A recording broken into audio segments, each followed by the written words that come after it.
Ladies, gentlemen, and the WATCW faithful all across the world, thank you so much for joining me for our very first wrestling stream of 2026. WATCW's back. Welcome to Tuesday Turmoil, and folks, as it always is, we've got a massive show for you tonight. The dust has cleared on the final draft night. Our faction lineups are locked in for the rest of the season, and we are on the road to ReelyMania 3. One of these captains has the winning faction right now, but it's going to be a couple of months before we learn who that faction is, but they have a chance to make that big opening New Year impression tonight. We've got an absolutely stacked card. Top to bottom, not a second is wasted. We're starting the Hardstyle Invitational Tournament tonight, which will eventually crown our very first ever Hardstyle champion at the Elimination Chamber next month. We've got a People's Championship four-way dance between reigning champion Stone Cold Steve Austin defending against Randy Orton, against DillyTodds, and of course the mysterious Loveland Frog. New tag teams, new contenders. It's WATCW, but it doesn't look the way it did when you last saw us at the fight after Christmas.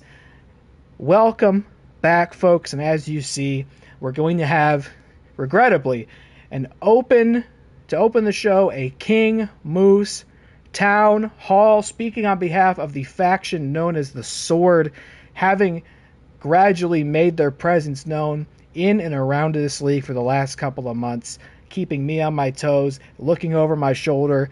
The leader of the Sword was revealed at the fight after Christmas. It is, in fact, the undefeated men's world champion, King Moose. Why has he done it?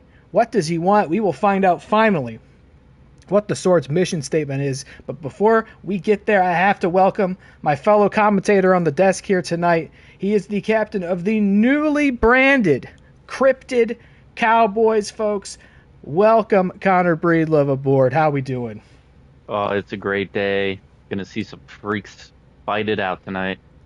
It's a big freak night. Just about everybody, I'd say, save for Matt, and even he got into a little bit, but just about everybody had some shakeups at draft night. But you, I think, took it to heart like nobody else. A top to bottom draft, dropping everyone you had, picking up new competitors out of the forest, out of the sea, out of the swamp, out of the sky, and even renamed your faction all together. And we're gonna see, was that the move? Yeah, I was not seeing results with the previous lineup, so we're not riding on vibes here. Yeah. So I had to do something drastic, and that's top to bottom rebranding, brand new roster. It's going to be fun. Extraordinarily bold strategy, and it definitely is one that appeals to me. With the cryptid shakeup, we'll see. It could be a cryptid season.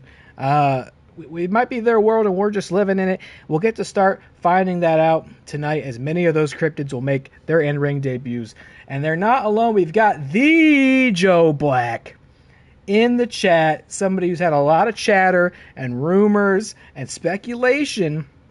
I mentioned Matt did a little shakeup of his own, which was preemptively dropping Shaquille O'Neal to draft Joe Black using a captain's advantage card. He did actually manage to get Shaq back in the Hardstyle Invitational. We'll see him next time. He's not competing tonight, but Joe Black he'll be teaming up with The Rock in our opening bout against the Cryptid Cowboys, and we'll get to see what all the hype was about, whether that was a good play.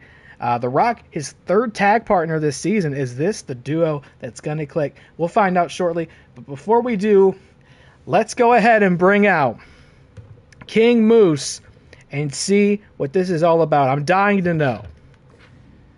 Hit his music. Bring him out here. Yeah, I'm interested to hear from this guy. Here he is. He's been a thorn in my side. The leader of the Rogue faction, known as the Sword, the undefeated men's world champion. of Season 1 come back. Let's see what he has to say now, folks. I'll be honest with you. I'm not one to do this. I usually think I'm pretty capable of getting these guys out here and telling you what it is they want to say. I give it to you straight. But tonight, I've been provided a script. And I would usually say no to anybody, but I was asked politely to just read this aloud for the WATCW faithful. I'm going to oblige for my sake.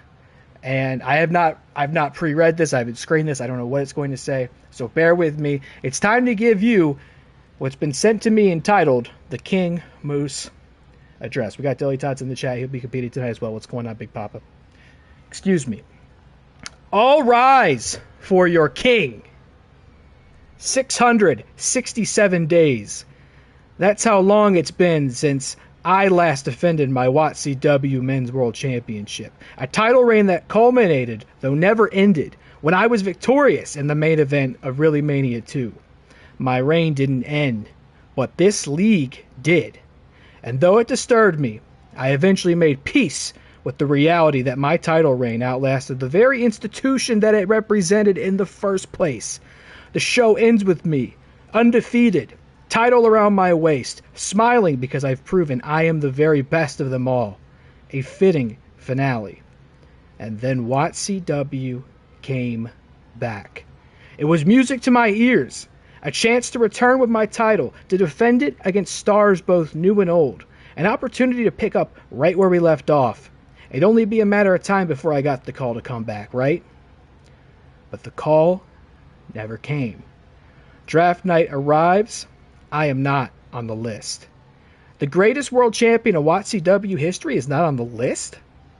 Meanwhile, Roman Reigns and Nacho Libre, two pretenders to the throne that I have already beaten, go first and spend the entire season tossing my title back and forth when neither of them deserve it in the first place?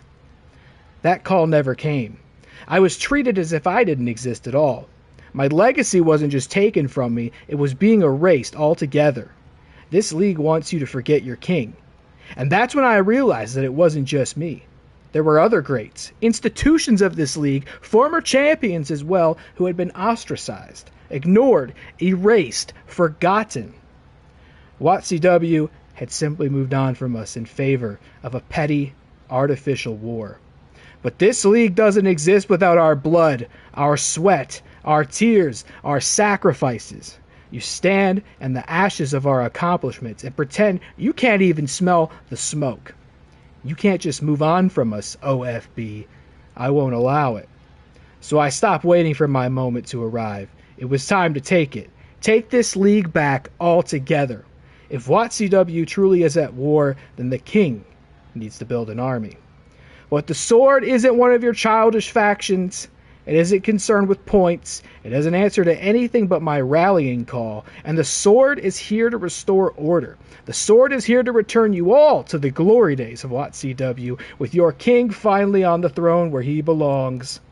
So when I arrive in Mexico City later this month to face that pretender to the throne, Stone Cold Steve Austin at the Real Rumble, it will not be to challenge for his WATCW Men's World Championship. No, no. It will be to defend, as I always have, my WATCW Men's World Championship. And by the way, Steve, good luck in your People's Championship match tonight. I hope you appreciated the assist the sword gave you back at draft night. You clearly needed it. And when you look at that title tonight, I want you to understand that you have it because your king willed it.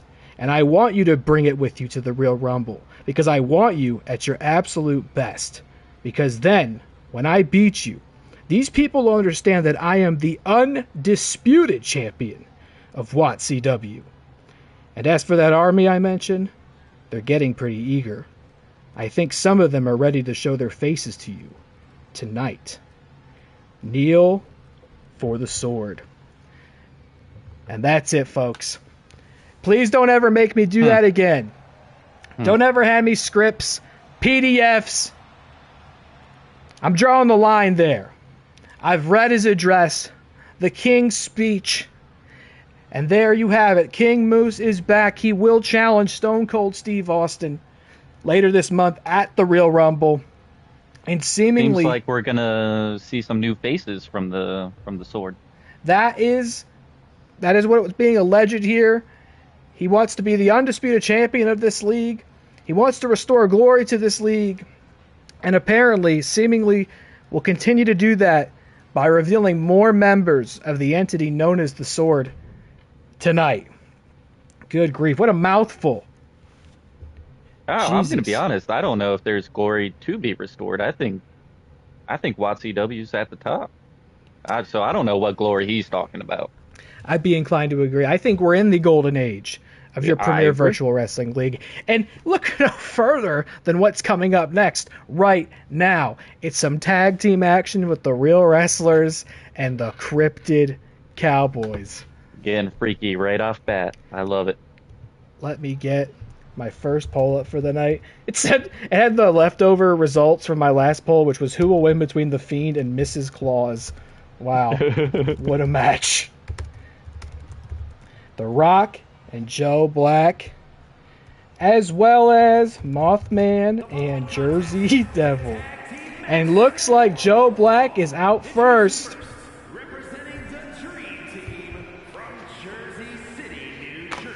Interestingly, coming from Jersey City, he's not the only one tonight.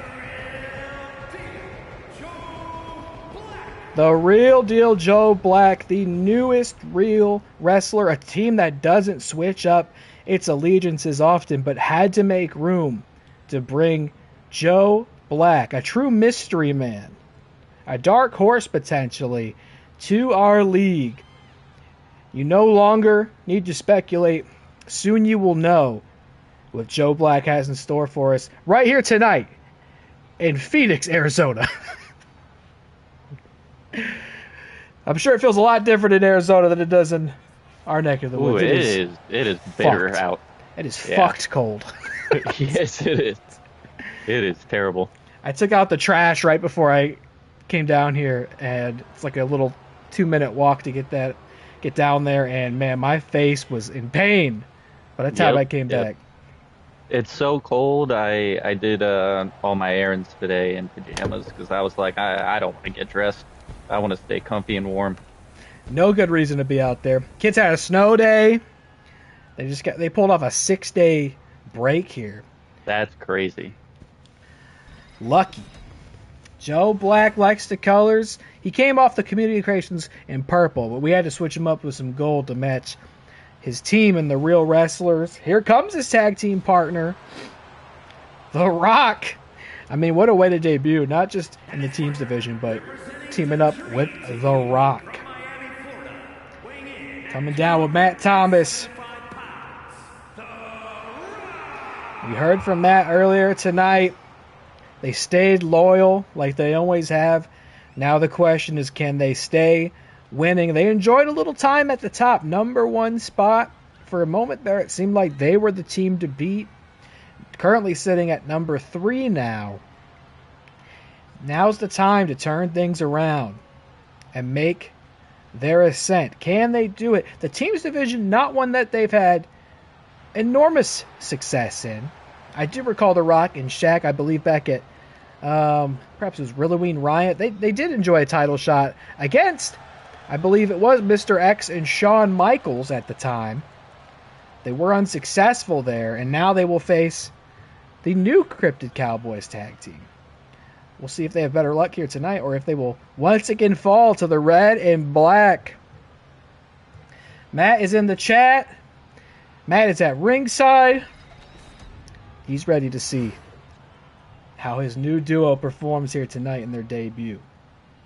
Oh my, but folks. And you mentioned loyalty on Matt's part, and what's that saying? Loyalty comes with a price or something like that. And that price is, unfortunately, you got to face the Cryptid Cowboys, the Mothman, and the Jersey Devil. Well, you're not wrong about that, and as a fog seems to drift in, Joe Black isn't the only one hailing from New Jersey tonight. It is, in fact, the debuting. Good God. Jersey Devil. Holy shit. He's absolutely This yoked. is incredible. You know, there were some This draft is picks a freak. that came off of community creations. There were other draft picks that I had to roll up my sleeves and bring into this world myself. The Jersey Devil is what I am now all too familiar with, and I may never be the same after I applied all that. I don't think this musculature. league is going to be the same after seeing this. I didn't I know think Joe we're in Black. a whole new era. I didn't know Joe Black was from Jersey. Now I gotta wonder if he's ever seen a Jersey Devil before. Maybe they crossed paths. Familiar faces here. One half of the new Cryptic Cowboys team. The Cryptic Cowboys, I've said it plenty of times that even though they don't have the belts right now, largely have dominated that team's division most of the season. One half being Mr. X, then the Xenomorph, then Shawn Michaels. Mr. X, curiously, Now in the hardstyle. yeah, he did make his way back to the Cryptic Cowboys, and most people, I would say, I wonder how they feel about being temporarily dropped and then brought back. Does it bring down morale? I don't think morale really a factor with Mr. X. I think he just goes in the direction you point him in and does what needs to be done. We won't see his hardstyle match tonight. That'll be at the Real Rumble, but may God have mercy on whoever got matched with him. Bracket's not out yet. I'll put up tomorrow once we got some results tonight. And there's another Cryptid Cowboy. Not from Jersey, but from a little town called Point Pleasant, West Virginia. And when you see the Mothman, there's going to be some destruction in its wake. So that is so true. we're all seeing the Mothman. I didn't even think about that. That's so true. What a great point. Another fog rolls in. Foggy night here in Phoenix. Oh my, here he comes. Yeah. My God. I didn't realize this. The announcer goes, "The Mouth Man." The Mouth Man. I don't know what kind of accent that is, but the Mothman has arrived. Through the fog, a pair of red glowing eyes emerge. It spelled disaster for those who bear witness. Another new member of the Cryptid Cowboys has emerged and is ready to team up with the Jersey Devil in our first proper match of 2026. Well, I guess maybe not. The People's Championship match at draft night probably counts. But regardless, our first turmoil match of the year. A tag team bout. We will see the captains in action tonight, folks, by the way. They will be having a 6-wrestler battle royal to help determine some portion of the Real Rumble entry order tonight. The winner of that match will get spot number 25. A very coveted spot. It's not a guarantee at victory, but it's going to get you pretty close. Joe Black says the Mothman looks like a villain from VR Troopers, and you know what? You're kind of spitting on that. Yeah, I don't disagree. Do we remember, or is it VR Troopers, or this is more like a Beetleborg because he's a bug?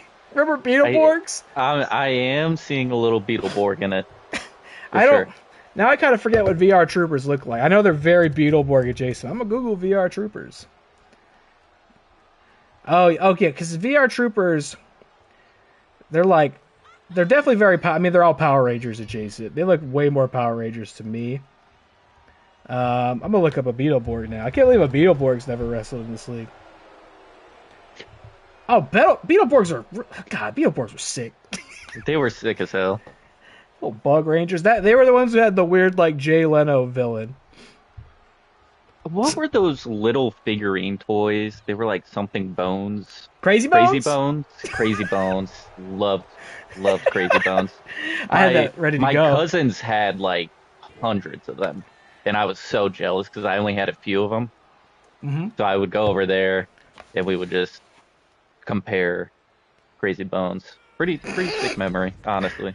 I sent you my Crazy Bone. Please respond.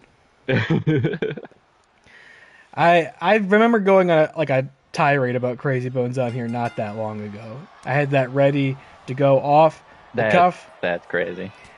It's Crazy Boned even. You're right. It's just that era. It was just what I mean, I guess it's still true today, but it was like everybody was looking for some like collectible commodity in the wake of like Pokemon cards. It's like, what can we put in a little bag?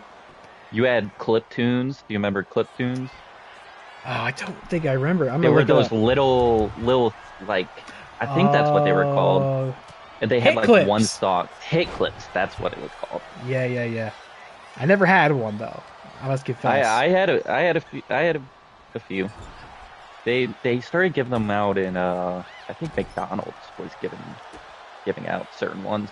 What'd you listen to on your hit clips? What was in rotation? Ooh, I had Shaggy. Oh my! That was a heavy play. It wasn't me? Play. Yes, on the hit clip? Yep. And that's Angel. Crazy.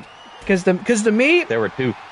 And to me, and I might be wrong about this, but like hit clips are very like youth coded in my mind. It's like that was for the kids. So like I don't know if that's true or not, but that's a crazy song for sure. It but was still, really whatever you heard on the radio. There was a hit clip for it. That's just crazy. I mean, that song's about having an affair with a woman on the floor of your bathroom. That's very true. It is. But also, it's about not having an affair with a girl on the bathroom floor. You know what I mean? Yeah, because it wasn't me. It wasn't him. So nobody was doing that. So I guess it's fine for all ages. Just a hypothetical. Yeah. Hit clips are sick. Here we are, back in the ring. This match has started. Kind of back and forth here. Quick hot tag from The Rock to Joe Black, again making his WATCW in-ring debut. I wonder how he's feeling going side by side with the Great One and toe-to-toe with Mothman here tonight. Let's see, did anybody vote in that poll? 100% vote for Mothman and Jersey Devil. The chat went with the Cryptid Cowboys on this one. Let's see how it pays off. Let's see how it pays off. Nice spinning lariat from the Mothman of Point Pleasant. Mothman, I would say, in the hierarchy of cryptids. Oh, he beefed that one. That was embarrassing. Especially with the wings. You think you use those wings to go a little further than that. You would think so. He's probably got stage fright. It's also, this hot, arid climate here in Phoenix. He's not used to it. His exoskeleton might be getting a little... Well, I don't know. Do moths have exoskeletons? Probably not. But I don't think moths have... I understand. Sure. You understand what I definitely, yeah. It's not his climate. And, we're gonna see him shake off those mothballs, if you will. Nice. Perfect. Big double team. Now it's Jersey Devil. Knee and Joe Black in the side of the skull. Oh, my God. Boy. He's going for the early pin here. I don't know if that's going to be enough, and not quite at all as he kicks out at 1. I was going to say, in the hierarchy of cryptids, I feel like Mothman's stock has really risen in the last 5 years or so. I mean, he is really has setting the world on fire. Maybe eclipsed Bigfoot? I am surprised nobody, grabbed Mothman in the draft. I with how, popular he's becoming, I just thought he was right for the taking, You're right. You're damn right, as a matter of fact. I can't believe the Mothman wasn't on somebody's board. Maybe he was, and you scooped him up before anybody else could. Yeah, very true, very true. I saw Matt removing that turnbuckle pad in the top left. He loves doing that, one of his signature moves. And now The Rock is arguing with Connor at ringside. Oh! And The Rock just narrowly dodged a little rush from the Jersey Devil. Look out, referee. He almost got whipped up there. Something I also wanted to mention, because I saw it. We were in the midst of talking about the cryptid hierarchy. I saw Joe Black lock in that guillotine choke earlier. Shades of his fellow real wrestler, Roman Reigns. And I've got it on good authority that Joe Black sort of studied at the altar of the tribal chief. I know he's got a very similar bag of tricks, and considering Roman Reigns is a huge contributor on the real wrestlers, to me it's almost like Matt got 2 Romans for the price of 1, and that could spell disaster for a lot of people in this league. But wow, what a double team from the Cryptid Cowboys over the top of the elbow drop. These two from the Midwest to the East Coast. There was something special I saw, and I did do some deliberation about who should be my team. And I just felt like these two they understood each other, great chemistry. We're seeing shades of that tonight. It makes sense to me. I mean, you have so many options when you're drafting cryptids. It was like, not just who are you going to get, but where do I put them and which ones do I pick? Wow, there he is with the knees again. Jersey Devil with the knees to Joe Black. And I agree, these two, I feel like, make a lot of sense. Wait, there it is, the spear from Joe Black. What did I tell you? Ooh. But Mothman is right there. Oops, takes out the ref as well, but breaks it up. Doesn't even get to count on one, and we have to send a new official out here because he just got a big moth forearm in the back of his head. Now he's up. The match will roll on. Ooh. Oh, he's going for the turnbuckle pad again. Matt took that pad off. It's his signature maneuver, and the ref is distracted putting that back on. He must wonder, like, how does this keep falling off? We got to tie these things tighter. Rock has got the Devil up. Ooh, and it looks like he might have busted the Jersey Devil open. I don't know if we'll see that blood. I don't even know if he has conventional blood. Whoa! But he has a big Uranagi to the Rock, middle of the ring. And Joe Black now there immediately to stop the pinfall. If I had to guess, the Jersey Devil's blood is probably just like a black sludge. Yeah, like an ichor, they say sometimes. Right? Yeah. That's a good word. That's $1 million word. That's a sick pool. That's $1 million word. And now the man in the $1 million shirt, Matt Thomas, is distracting the Jersey Devil, giving Rock an opportunity to recoup and get control back in this match. Really back and forth contest here. I mean, this is the tone setter, not just for the night, but for the rest of the season, potentially. These are the teams that will represent these factions for the rest of the season. Real Rumble right around the corner. Elimination Chamber. We've got a lot of big shows coming. Now it's Jersey Devil on the outside, taking a breath while the ref counts Rock. Aura farming a bit. And I don't even know what happened there, but the Jersey Devil's back in the ring and on his back. Tricky. Tag was made. Joe Black is back.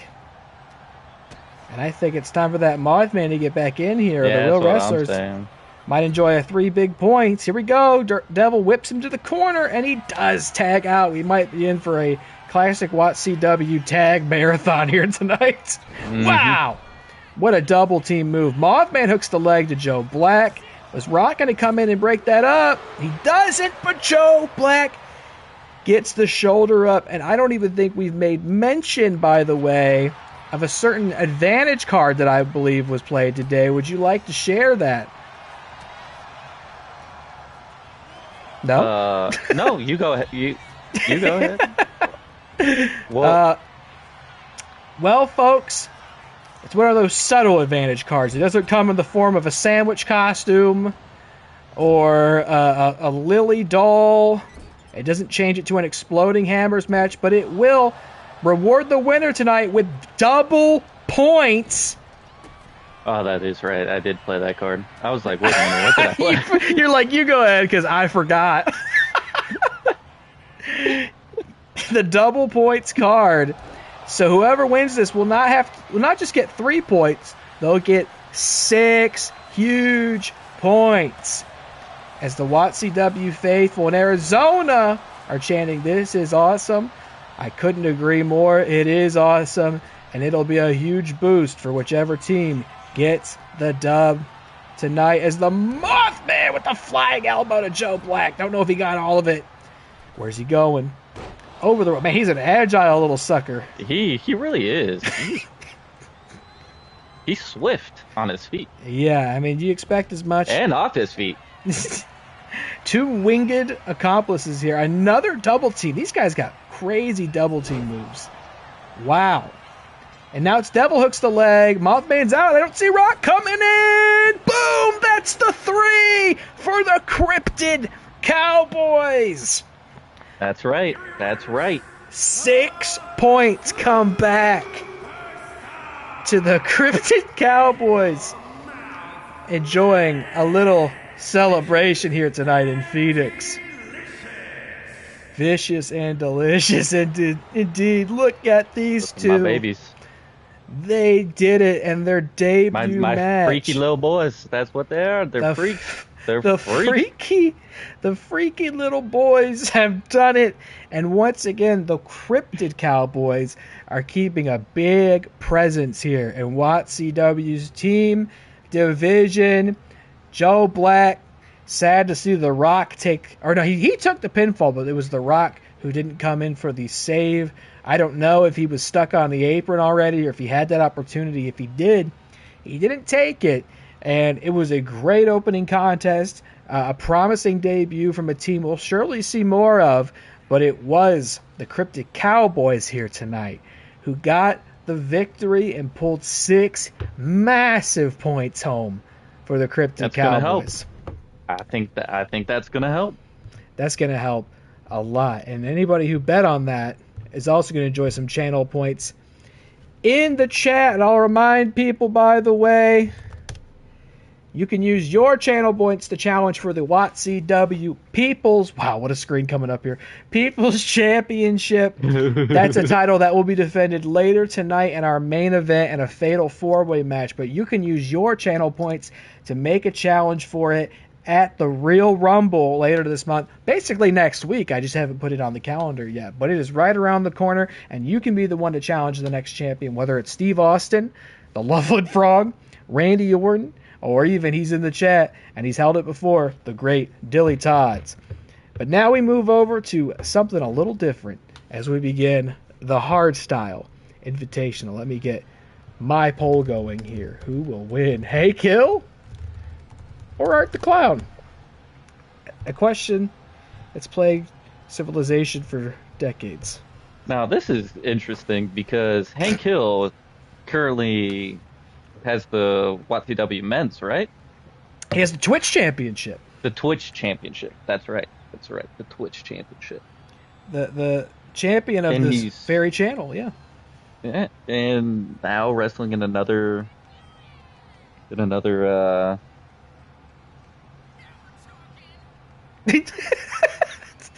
I am almost there. Gone. I just had a Kubrick stare. A what? A Kubrick? A Kubrick stare. Oh, a Kubrick stare. Yeah, I feel it. I could hear it from here. But Hank could be coming out with 2 belts tonight.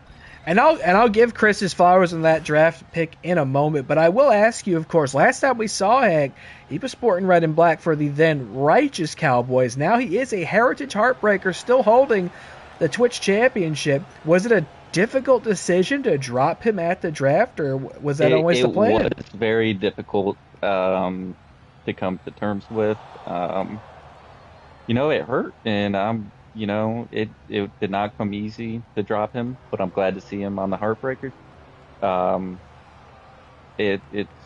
He's got a great home, and I wish him nothing but the best. And I think he'll do well there, and that's a what a great message to send to him. Hopefully he receives that with grace and returns it in kind. An interesting trend though. Now we've gone draft night 2 and 3.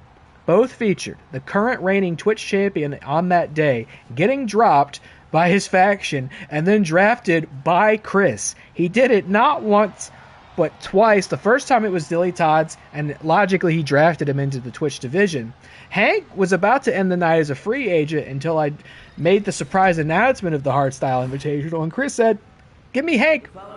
And I'll give him all the credit in the world for that, because yes, Hank could potentially become double belted this season, but also Chris gets to enjoy any successful defenses he has. Those points are coming back to the Heartbreakers. So we'll see how that goes at the Real Rumble. We'll see how this goes right now. And that's not to talk over the interestingly, technically this is the WATCW return of Art the Clown. Very true. He competed in our Realloween Riot tournament back in 2024, and then also showed up in the Realloween Rumble last year at October. But he is now officially a regular competitor, having entered the Hardstyle Invitational on behalf of the Celestial Sirens. And I'll remind you folks what this really means. This is the Hardstyle rules.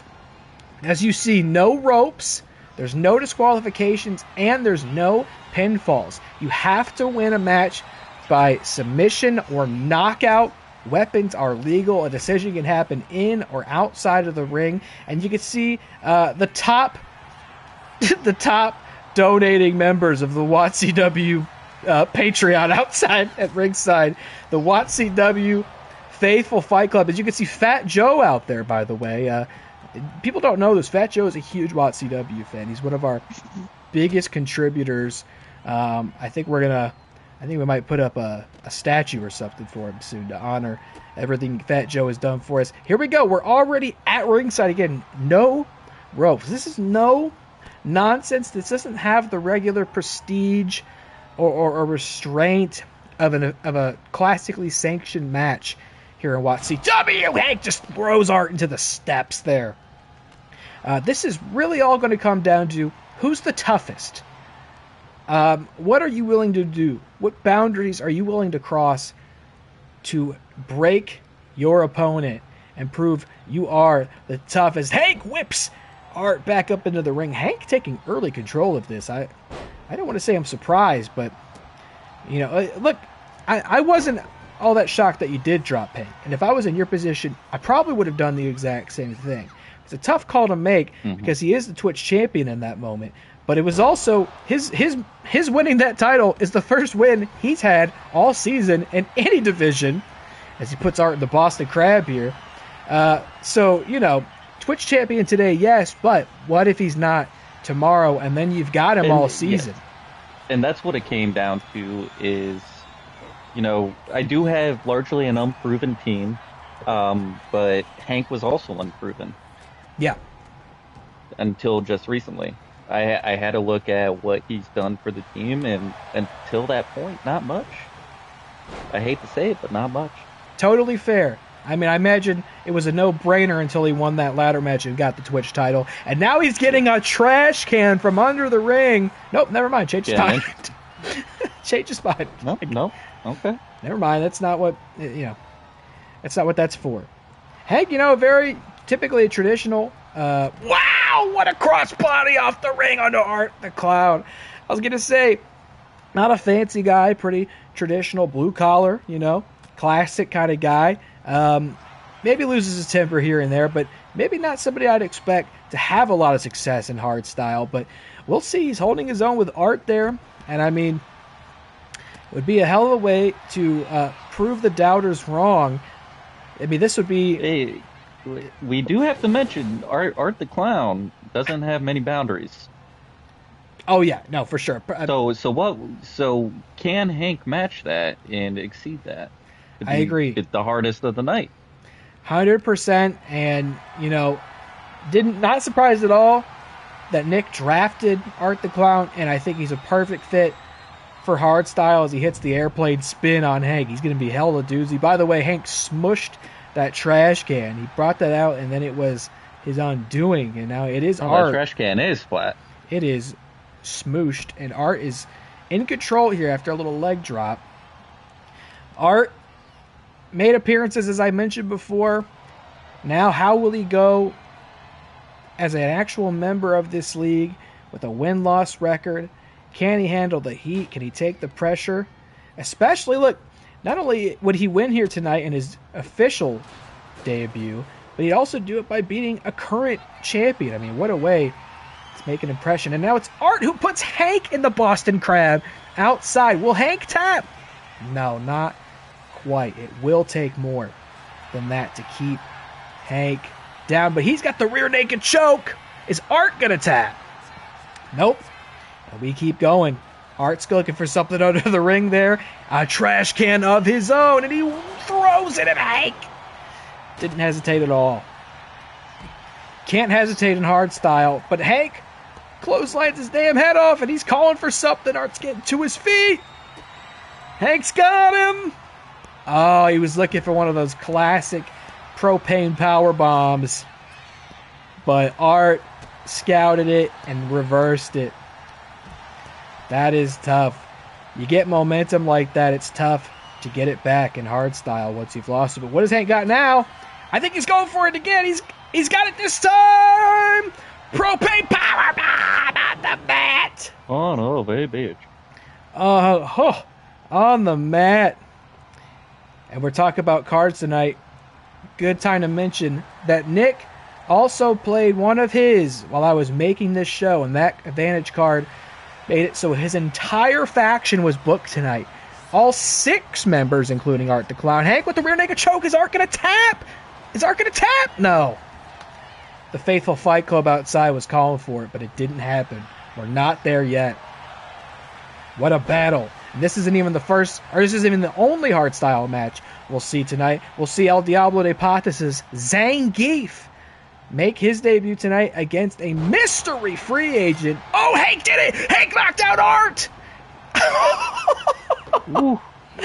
I didn't even sense that we were headed towards the end. Out of nowhere. All right, we got a 2-belter here.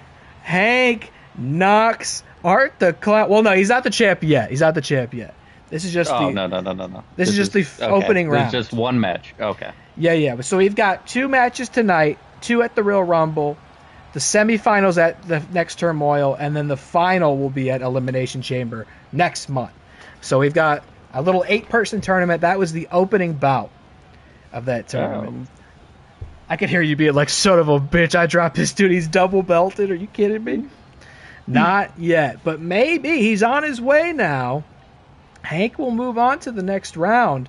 It's a great start. It by definition, it seems. It is a great start. And I don't know if Nick's in the chat, if he's out there, if he's seeing this. I got a feel for him. I was just getting ready to say his whole faction's booked. That was the first match, and it didn't go the Siren's way. That's a powerful, powerful card for him to have his entire faction booked in one night. I can promise you folks this show definitely looks different for him having played it, and it's got to bring as many points home as it can. That match would have happened regardless. It is a tournament match, but not the start I think he wanted to see for Art, for Hardstyle, or for the new Celestial Sirens. None of y'all voted in this one. You better get voting. Better get your channel points in there, because you can cash out big and challenge for the People's Championship. And if y'all don't do it, I'm going to stop giving you the option. What we got next? Congrats to Hank. By the way, Hank Hill, Heritage Heartbreakers, same initials. Coincidence? I don't think so. I think not. A lot of H's in there. What's up next? I don't even remember. Let's find out together. Oh, well, speaking of Sirens, here's a match I can't say for sure I would have booked had Nick, who, by the way, is, unfortunately, I hate to say, seems to still be wearing that fucking mask of his. I don't know what that's all about. That gives me bad memories looking up at that back at the parking lot at Deerfest. But it is The Undertaker going one-on-one. Or should I say the Demon Finn Balor going one-on-one with The Undertaker tonight. Shout out Teddy Long. I'll get another poll going. Now, folks, remember, you get to vote on who you think will win this match using your channel points, and you could cash out big time and potentially make yourself the next People's Championship. People's Champion. I'm just saying. Or you could use all those channel points to make me have a sip of water if you want. You could probably use it. Here he comes. You thought you saw enough long entrances with the Mothman and the Jersey Devil. Here comes The Undertaker, who's, by the way, also against the Demon Finn Balor, who's got the exact same entrance as the Mothman. So these are 2 of the longest entrances in the game happening here tonight. It's all good. It's not like we have 12 matches here. Speed it up, Mark. We ain't got all day in Phoenix, Arizona. Nick has got his 6 back there, and he definitely doesn't look his usual self. We saw Nick go to a different place at draft night when it was down to him and Suge in an underground match for that top draft position. We saw Nick really dish out punishment, and in a way that I personally felt a little uncomfortable watching. And now he still seems to be on that same page. Maybe things are different now. It's a countdown. Only so many streams left until the season is over, and there's dwindling opportunities to win this season. If you're somebody like Chris, even Featured Films, you're not maybe worried all that much. But if you're Nick in the 5 spot and he's been there a while, you think I've got to dig real deep if there's any shot of breaking the top 3, let alone getting to 1. I think Chris has a near 100-point lead on him, just to put that in perspective. Now, there are shows left, opportunities abound, some of which you're not even privy to yet. But it's going to take a dark miracle to get the Sirens up that leaderboard. But The Undertaker may be the one to start the climb tonight against a man that used to occupy that same spot on the Sirens. The Demon Finn Balor used to compete for the Sirens. I don't even know if Shug knew that. Talk a lot. You're going to get a couple words wrong. We want to talk about crazy drafts. Yeah. I think Shug had a pretty wild night, too. He drafted the embodiment of cocaine. Yes, he did. The personification of cocaine. By the way, I was looking up pictures of that wrestler, Cocaine, to get a picture for his render in the game, and I came across a TikTok clip of Mayor of Knox County, Tennessee, Glenn Jacobs, formerly known as Kane, and somebody asked him if he had seen the wrestler named Cocaine, and he said he was aware of many different tributes, but he did particularly not appreciate Cocaine. He said he saw Blue Cane, that was fine, but he does not like Cocaine. He doesn't like the suggestion there. What a fucking wet blanket, dude. Well, what a baby. This is the guy who was in See No Evil. Jacob Goodnight? That's right, I know his whole name, the character. Can't believe nobody drafted Jacob Goodnight. Had 3 drafts, no Jacob Goodnight. I remember when that movie came out, they ran because they were it's such a different era now. They're like, we'll do 6-episode docu-series on Netflix about how our show's fake. Back then, though, they were they realized how there was a discrepancy of how could this evil, fucked up freak monster be in a movie? That doesn't make a lot of sense. And they would run these behind the scenes vignettes of filming the movie where he'd be shooting a kill scene, but then he'd get a little too into it and start hurting the actors, and then the director would be stop him, get him off, get him out of here, and they'd have fake confessionals with the actors of I really don't feel safe working with him. That's brilliant, honestly. Yeah, it's a different era nowadays. Kane would be going. I mean, Kane for real these days, but even in his prime would be going on podcasts and Mr. Beast and shit. Doing Jimmy Fallon skits. Different era. And it's a different era for the Demon, Finn Balor. Sporting the black and green. If I do say so, it's a better fit than the blue, pink, and purple earlier this season. He looked like a Man of War jellyfish on the Celestial Sirens. Tonight, he represents the World Championship division for El Diablo de Patas, who are pretty much renowned for their big draft night shakeups. That's a spot that's been occupied by Dirty Dominic Mysterio. That's a spot that's been occupied by Ricardo Radis. And that's now a spot occupied by the Demon Finn Balor. Shug said, we are the devil. We may as well put one of his best in our employ. And I don't know if he realized that the Demon was already on the Sirens this season. Didn't have a lot of success there. Started off as one half of their tag team, I do believe, with Abyss. Got swapped up to the Men's World Championship division. Similarly, did not have a lot of success there and eventually got dropped for The Undertaker. And now the two of them will go head-to-head tonight here in Phoenix on Turmoil.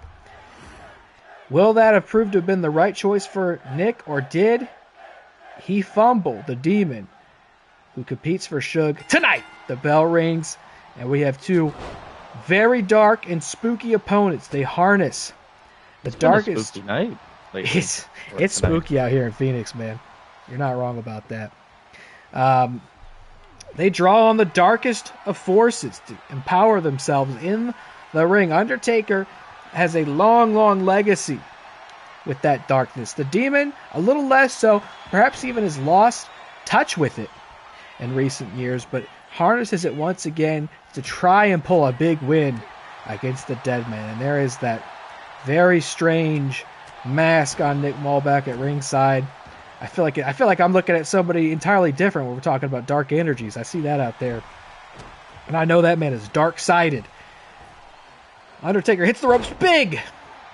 Leg drop to the Demon. And I also got to say, by the way, I'm so pleased with the stream stability so far tonight. I have been bitching and moaning and belly aching for the past 2 weeks about my bad upload speeds.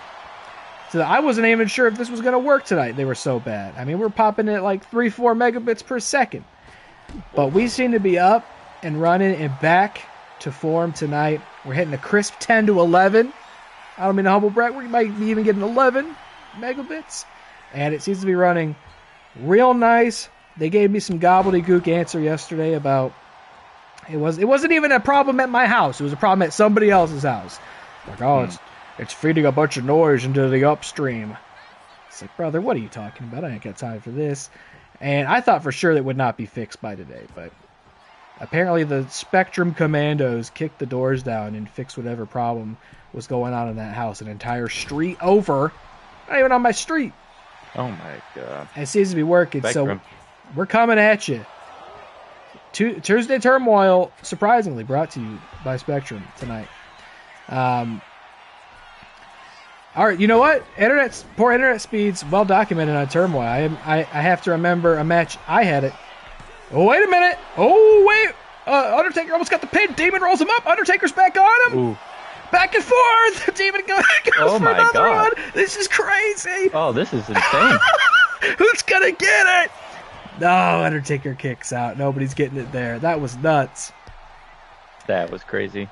Those were some silly games being played there. I once wrestled a personification. We talk about personifications of cocaine. I once wrestled the personification of Spectrum wireless internet in WATCW. That was back at Halloween Riot 2, if my memory serves correctly. What a legacy we've had here. So many things. I'm trying to picture that. Was it just like a technician in the ring? That would have been good. No, it was like a cyber freak. It was like it's like an Android. It's like a Spectrum Android. You go back and see if you want. It's on the WATCW playlist okay. over. I'm actually probably gonna watch it. It's a great show. You can see Art the Clown back there as well. Get the link there in chat. Watt Gaming on YouTube. Check the WATCW playlist. You can see every single show that's ever happened under the WATCW banner. Every single promo from this season is also in that playlist. So it's got everything you need to catch up on your premier virtual wrestling league. Undertaker might have Finn in the last ride, and he hits it. But he doesn't go for the pin. He's calling Finn back up for something else. Oh, and I know Seaman Demon knows this one. Tombstone pile driver. Holy shit. Is that it? Put him to bed. Gotta be. No! Finn Balor kicked out somehow. Huh. Last ride into the Tombstone, and there's still life in that Demon, but The Undertaker seems to have another one in the chamber. Tombstone pile driver. Will two be enough? Yeah, I think this is it. Gotta be. And it is. The Undertaker, who benefited huge from that promo stat boost, gets 2 points for the Sirens tonight. Again, a match that I may not even have booked had that card not been played, and now it generates 2 points for the Sirens on top of that promo point that Nick got as well for his episode of the Funhouse today. Kind of a disturbing one, to be honest with you, but there we are. And by the way, those of you who gamble points on The Undertaker, because you showed up this time, you benefited, and you won. The dead man provides for all tonight. The Demon Finn Balor, unfortunately, came up short. And we got the Chris Anthony Lopez in the chat. We got the Joe Black and the Chris Anthony Lopez. Undertaker fucking killed the Demon. Holy fuck. You're not wrong. Nick proved he did not fumble after all. And though I'm sure we haven't seen the last of the Demon Finn Balor, he did fall short against the Undertaker and the Celestial Sirens tonight. Probably missing the jellyfish attire these days. We'll see. What a match. How we doing, Chris Baby? Thanks for tuning in. I don't know if he'll join us on commentary tonight, but we're just so happy to have him in the chat. We'll be seeing some Heartbreakers tonight, naturally, as well, of course. The number one faction at the moment. And they have some debuts tonight as well. And we've got a debut here and a return. Mm-hmm. Get this poll going. Been a while since we've seen the Real Wrestlers, Pixie Boot, representing the Women's World Championship division, but it's so great to have her back. I'm not sure we've seen her since potentially November. It's been a long time. A lot of crazy things been happening in this league. And it's well overdue to have her back. Get this poll going.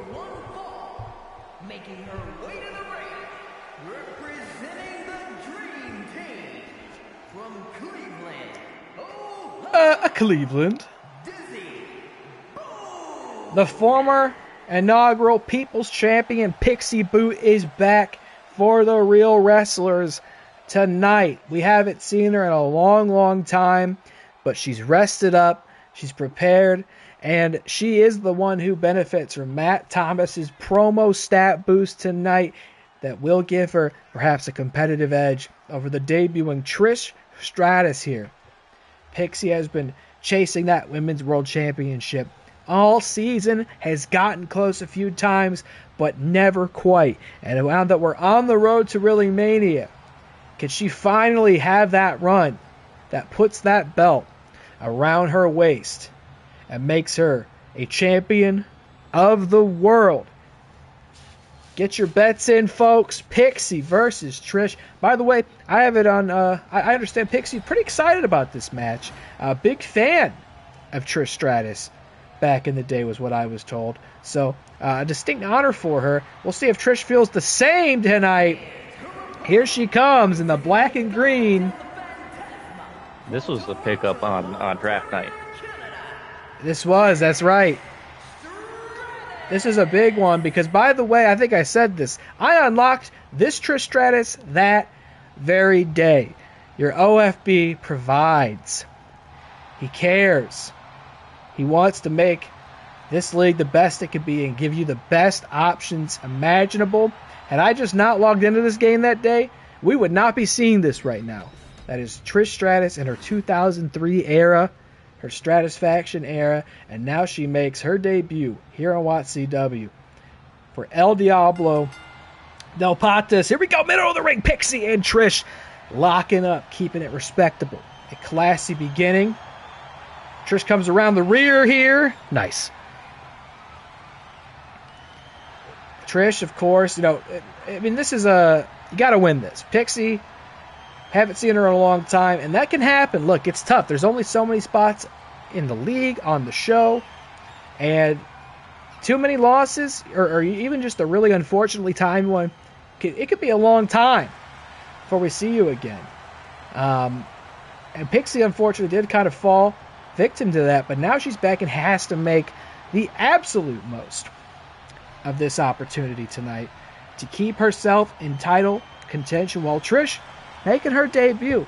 Same thing I said for the Demon. Look, unfortunate to come up short in your first match on a new faction, but we'll see you again, but I can't say for sure when. Trish wants to show up big for El Diablo de Patas, who, just, to be 100% blunt, I'm not here to rain on anybody's parade, but let's face it, not going to win the faction war. It's just not going to happen.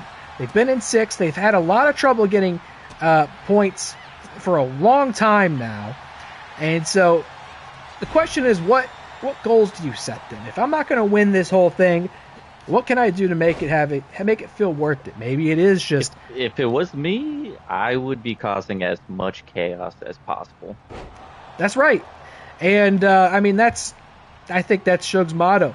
Maybe it's worth it still to win a championship. Oh, big clothesline from Pixie, right? Maybe because at the very least, he wins it. You win a championship, that's one that nobody else has. And so at the very least, very true, you're wrecking other people's games. And Suge, I feel like, has been all about wrecking people's games, regardless of how it benefits him. The benefits in the chaos itself. Big splash. Yeah. From well Trish. Spoken. And, thank you very much. And, by the way, I'll mention now we're talking cards. Another subtle one played by Suge. Its presence won't be felt anywhere on this show, but it happened nonetheless behind the scenes. Suge played one of his cards that allowed him to steal a card from a fellow captain. And he chose Chris Anthony Lopez. Now, Chris did get to pick which card to give, and I'm not going to say what it is. Chris could say that if he wants. Suge could say that what he wants, but Chris did have to give up one of his cards to Suge, who was very eager to just play it as soon as tonight. I had to say, whoa now, Sugie Bear, hold on. You can only play one card per stream. It's going to have to wait. It's going to have to wait. So he's got an extra card in his pocket, and he seemed pretty enthusiastic to use it. Probably, if I know him, he'll want to use it against Chris somehow, just for the sheer satisfaction or stratisfaction of having done so. And that sounds pretty chaotic to me. That's what it's all about for him. I said it before, but it's almost, it's not just that Suge is a player in the game now. It's like he is a component of the game. He is a boss fight. He's a little devil, if you will. He's an obstacle now that you have to get around and survive if you're going to have a chance to win. Boom! Pixie drops Trish on her head. What a beautiful bridge pin here. Is that going to get the 3 count? Not quite. It's going to take a little bit more than that. And you know what? I've got to say, I respect Suge's game. I like what he's doing. You got it. I appreciate his investment. He's played it differently. People like to think, oh, Suge's not as involved. He's not as engaged. They don't feel his presence as much. They don't hear him, with the promos and such. People don't understand. He works in the shadows. He's a man behind the scenes. He's doing. His decision making has reshaped this entire season in a couple of different ways, and it just doesn't look the same without him. So, again, not playing the most obvious game, but he's playing. He's watching. People feel too safe sometimes, and I assure you, he's watching and hears everything. Boom! What a crazy top rope clothesline from Trish, who hasn't missed a step, and now she does seem to be gearing up for that chick kick. Boom! Hits Pixie on the jaw. Goes for the pin, and look at Matt, the veteran manager, distracting the ref. Trish, I think, had that match won, but Matt distracts the ref and gives Pixie a chance to kick out, and we keep going. Well done by Matt. Much better than simply untying the turnbuckle pad over and over again. Trish goes back up, and this reminds me a lot of Pixie's debut against your Alexa Bliss, where she could just not get control of the match and kept getting those top rope moves, crossbody from Trish. Pixie's got to turn it around here. And whoa! Vintage Stratus with the Bulldog. Hooks the leg. Is that going to be enough for Trish to get 2 points? No! Pixie kicks. Oh, my goodness. I thought that might have been it. I do feel like the women's division had the most shakeup on draft night. Let me think about that. Well, Pixie stayed, right? That's the real wrestler motto, is to not switch it up. Hold on, Stratisfaction! That really might be it. I think Trish may have just won in her debut against Pixie. 2, 3! And that's it. Trish Stratus defeats the returning Pixie Boot here tonight. What a win for her.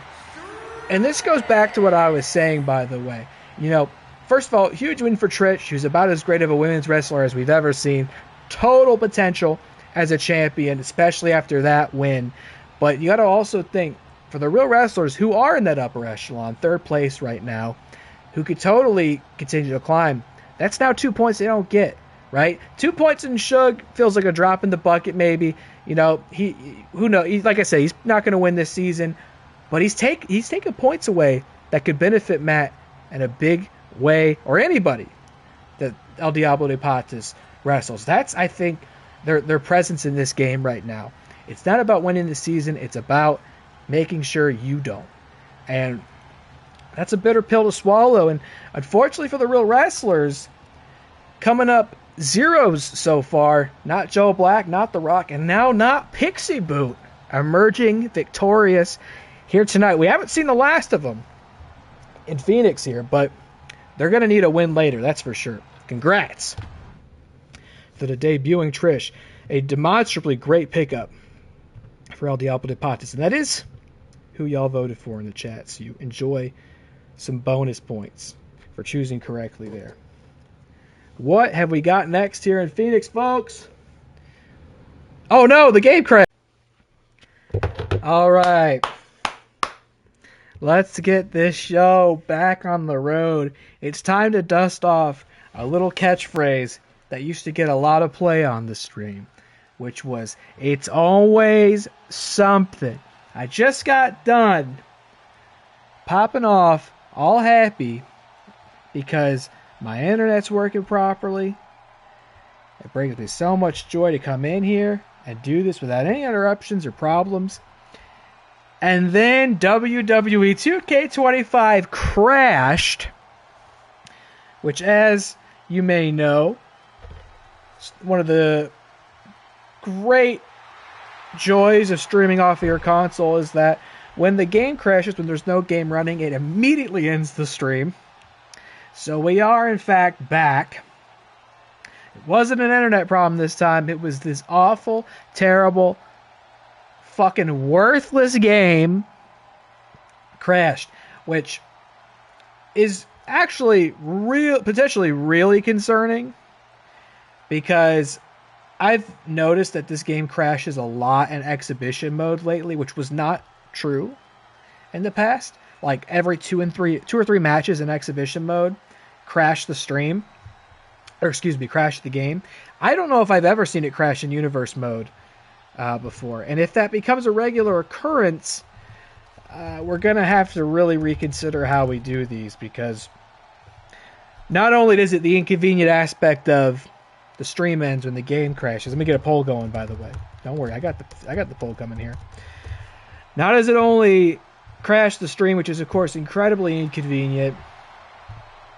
People don't know what's going on. They tune out. They close the app. They close the tab. They don't come back. And it's also just not a great look. But this game, when it didn't save any of the stuff I had set up. So I had to book an entirely new show and set all the matches back up from scratch. Not including the ones that we've already seen tonight. So it's a huge inconvenience. We definitely cannot be doing that every time if that's going to become a regular occurrence. I mean, that's super unfortunate. And I also lost Connor Breedlove along the way. He got work in the morning. He's sleepy, so.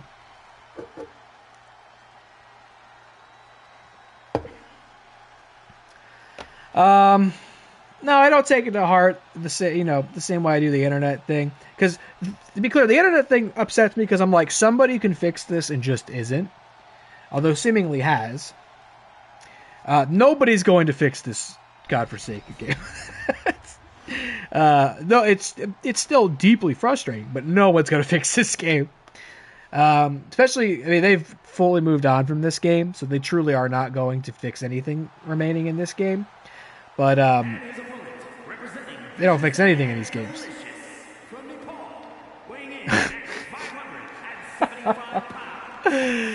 Then you come back and try to stay mad when you're looking at the Yeti coming down the ramp. Another debuting cryptid for the Cryptid Cowboys. I should also say, too, while I'm here, if that happens again tonight, I probably won't go back up live. I'll have to make the tough decision, perhaps, to just, record the rest of this show, put it together, and upload it to YouTube tomorrow. Which obviously is not ideal or the same experience for anybody. But this is already a long show. If I got to stop and do it over and over again, that's not going to work for me, brother. So let's hope that was an anomaly. Let's hope it doesn't happen again tonight. And let's hope for a great match tonight between the Celestial Sirens Feed, Bray Wyatt, and the Yeti for the Cryptid Cowboys. What an impressive specimen. We still have that scary mask Nick Muhlbach at ringside. We've got Connor. That's why Connor had to leave commentary. He had to go down there with the Yeti and help him out tonight. Great start for the Cryptid Cowboys this evening. The Mothman and the Jersey Devil victorious over the Jersey Devil. Excuse me, I'm all mixed up. Victorious over Joe Black and The Rock.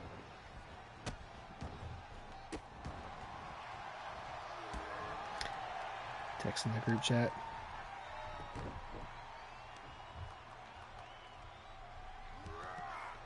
Yeah, I don't know. I don't think there's been any updates to this game.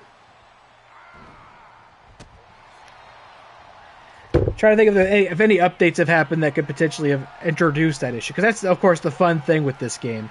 Is when people update it, when patches come out, they actually make the game actively worse almost every time. But I think we're done. I think we're done with this. The announcement of 2K26 is imminent. It may have already even happened. I don't know. Raw was last night. Pin from the Yeti. I talked about that a little bit when I was playing Long Dark the other night. Or day. I was playing in the middle of the day. About how, like, I could very confidently say I don't see any reason. And you have no reason to believe me on this. But I see no reason at all that I would get 2K26. Like, for many more logistic reasons than, you know, I've said that before. I said I wasn't going to get 24 and I got it. I said I was going to get this and I have it. There's just no real logical reason I would get 26. Another freak. We got the Seaman Demon back in the chat. All my freaks out there, holler if you hear me. It's the Yeti and the Fiend. One-on-one tonight. We'll have another of Connor's cryptids emerge victorious in its debut. Or will the Sirens' success streak rage on? Where's it I'm noticing? The Fiend's having trouble taking control of this, which is out of the ordinary for him because the Yeti is just so damn large. We're at the 7 count. These guys got to get in there, or we're going to see a count-out victory or loss or draw here. You got to be kidding me. You got to be kidding me. What are you guys doing? What are you guys doing? And that's a double count-out. That's a double count-out.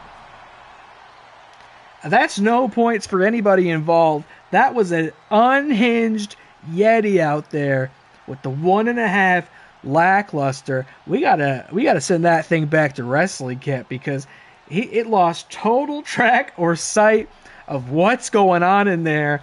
Do Yetis even know how to count? Do Yetis understand rules? The match is over with a double count out for the Fiend and the Yeti, and the Phoenix Faithful are up in arms.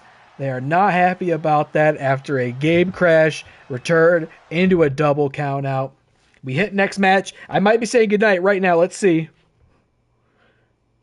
Pray to the wrestling gods. Whew. Yeah, yeah, because of the game crash, we're strapped for a time. We're strapped for time. I told Yeti, hey, we got to cut it short. Cut it short. Double count out. Go to the outside. That's part of WATCW Unreal. But it'd be Unreal with 2 E's. You feel me? On your favorite streaming app coming soon. Every moment could be our last tonight. No entrances? Okay, no entrances. That's interesting. That was not... I did book this way faster. And look up for the ref. Look up for the ref in the corner. What is happening? This game was never on the rails to begin with, but it's like it's in the fucking pond tonight. I booked this really quickly to try to get back live, so but entrances is not something I typically ever have to tell it to leave on. If anything, I would have to tell it to turn them off. No entrances from Cody Rhodes or the new and improved John Cena. More time cutting. Cody Rhodes is about to go. I go, hey brother, just go to the ring. Go to the ring. Don't play the music. Just get in the ring now. Oh my god, I wonder if the other ones aren't going to have entrances. The Yeti and the Fiend did. Why didn't they have it? I didn't even get to emphasize something that you may have noticed on the startup screen there. But a sabotage card has indeed been played on this match, and it has been played anonymously, making this match a submissions-only contest. The only way Cody or John Cena can win is to make the other tap out. And the person that played that card, again, wishes to remain anonymous. It's an anonymous mystery saboteur. And the real question is, who are they sabotaging? Is it Cody or is it John Cena? I would think they're perhaps, sabotaging Cody, considering John Cena has a famous submission finish, the STF. He's a lot more experienced in that kind of contest. At the same time, John Cena's last match, wow, what a Cody cutter out of the corner, and that would typically be a great time to go for a pin, but it's going to have to be a submission, and Cody gets him away from the ropes, and I think he is going to try it. John Cena in a different timeline, not a virtual one, most recently retired by tap out, and the world was up in flames because of it. Matt Thomas going for the turnbuckle pad. Death Taxes and Matt Thomas going for the turnbuckle pad, folks. Cena classic, vintage Cena.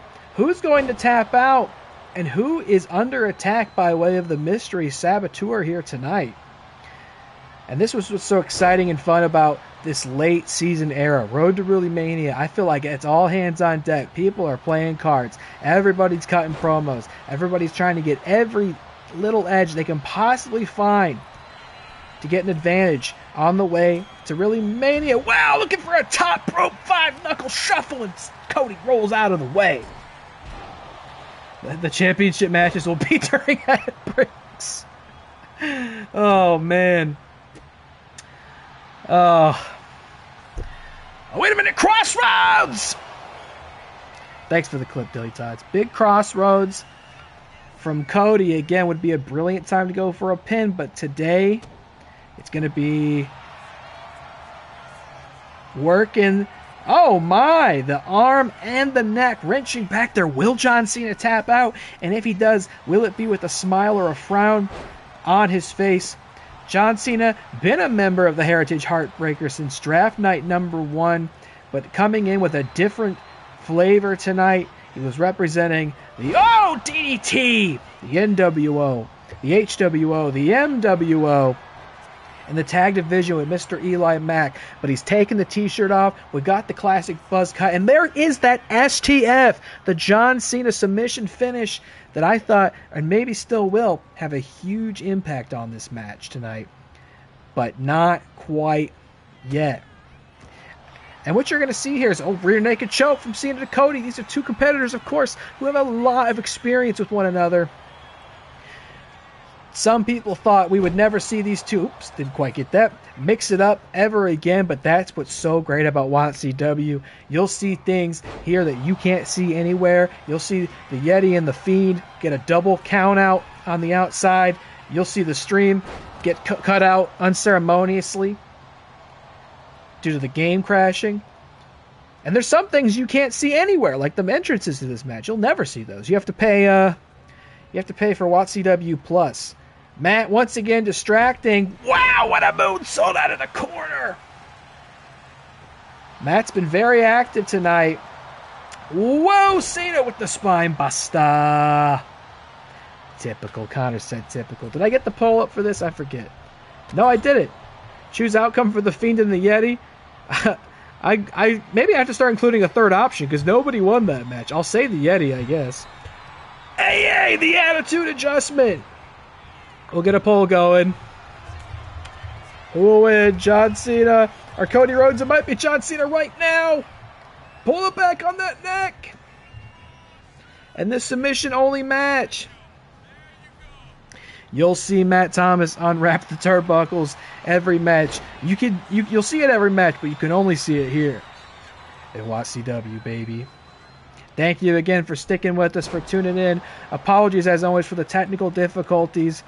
If it's not something preventing me from streaming altogether, then it's an internet speed issue that hitches and buffers. And if it's not, then how about the game crashes as well?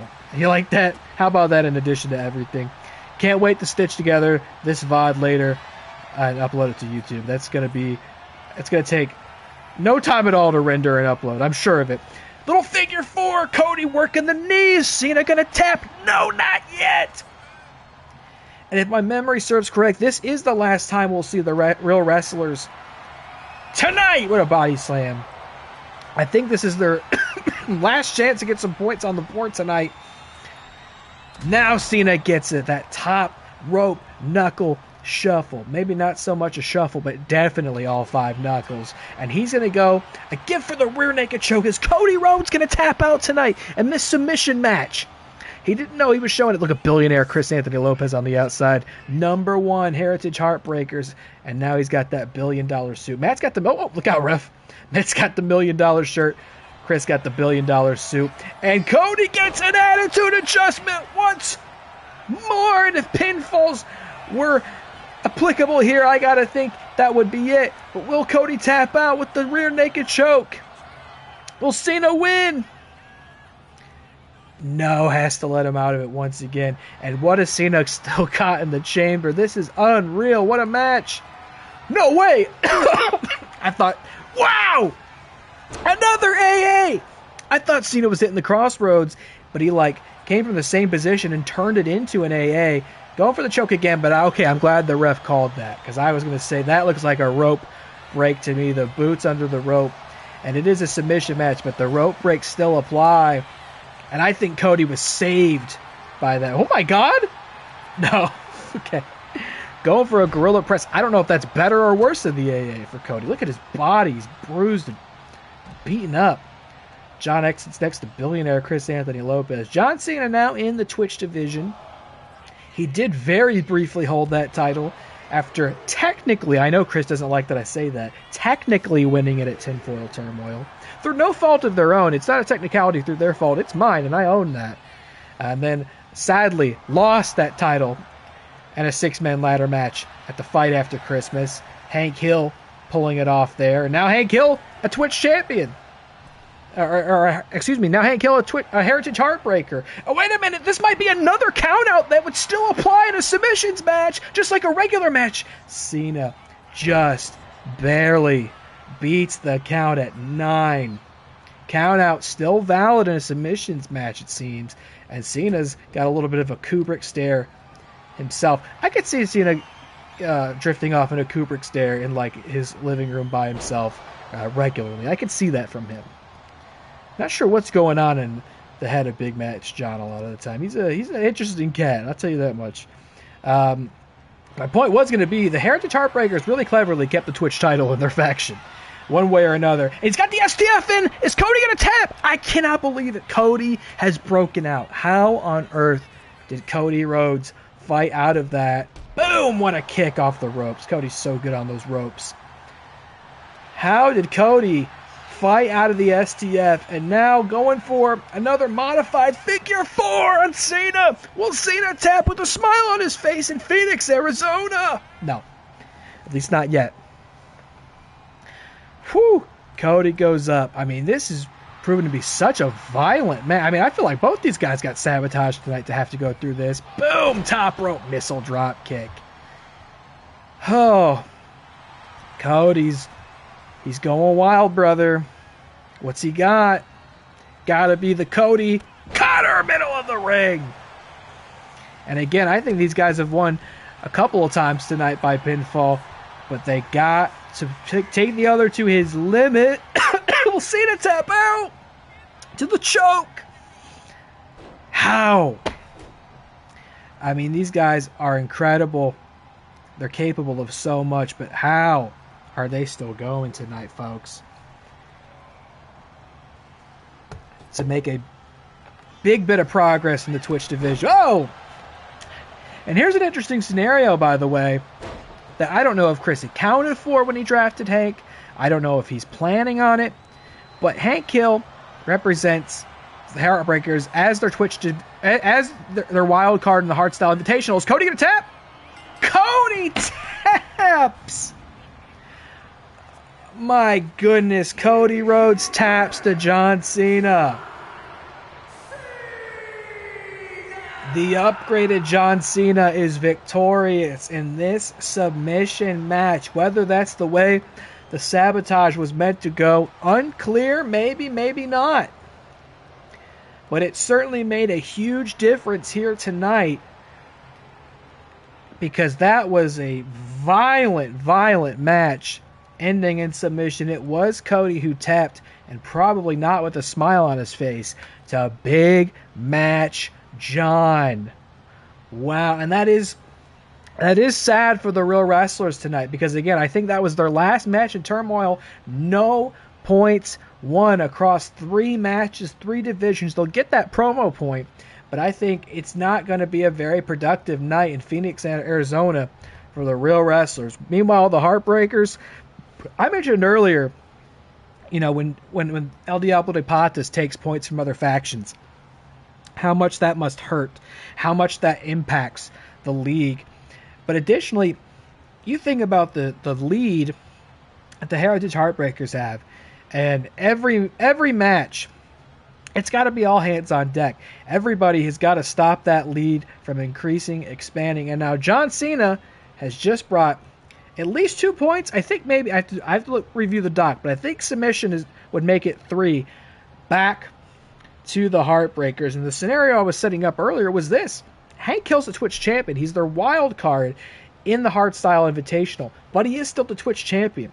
And should he hold that title when it's time for John Cena to challenge, we could have Heartbreaker versus Heartbreaker for the Twitch title. And what makes that so scary for everybody else is it's guaranteed title points for the Heartbreakers. I'm not saying that's on the horizon, but it's definitely a possibility with Hank wrestling like he is and John wrestling like he just did.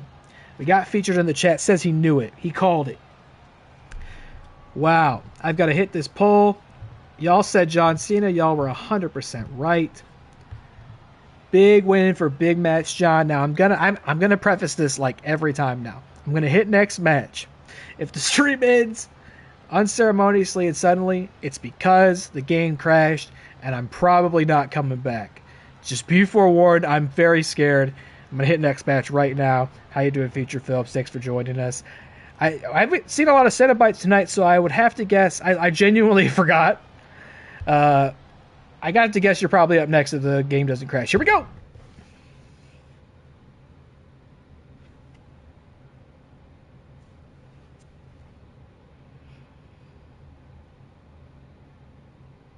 Let's see.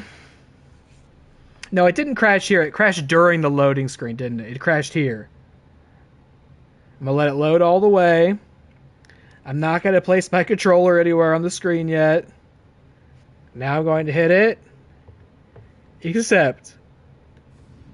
Please don't crash. Okay, here we go. No entrances! What the fuck? No entrances? How? So none of these matches are going to have entrances, are they? Man, when I tell you, when I brought Marty Supreme and Howie Bling into this league, I spent time making sure they had the correct entrances, and now you're going to have to wait till another time to see them. Here we go. It is Marty Supreme. I mean, it kind of works out because now we did lose time when the stream was down. If we're not going to see any entrances, but like, man, what the fuck? I hate this game so much. All this time later, right? It's January. I think I saw. Did you said earlier, Dilly, that you didn't believe me? I'm not going to get 26. Let's see. Suspend my judgment until we either have 26 or it becomes 27.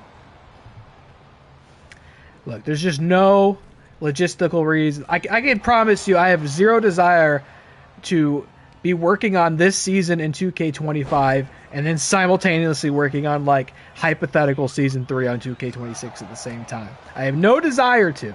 Even if they say 26 is excellent, I have no practical reason to do that right now. Please believe me. You have no reason to. God, I'm so mad because it just doesn't feel right to have new competitors in this with no entrances. Folks, this is a huge tag team. I got to get my pole up. That's usually when I put the poles up. Who will win? I am very discombobulated. I really hope that never happens again. I mean, that sucked. Marty and Howie. Cody and Ava. Ay, ay, ay. The Safety brothers. Brother. A little double team to Cody House. These are two brand new teams mixing it up for the first time here in your premier virtual wrestling league. What did I tell you earlier? You will see things in this league you can't see anywhere else. And I do have to believe Marty Supreme and Howie Bling versus Cody House. Excuse me. Why is there a sign for Commander Shepard in the crowd? What the fuck is happening? Did you see that?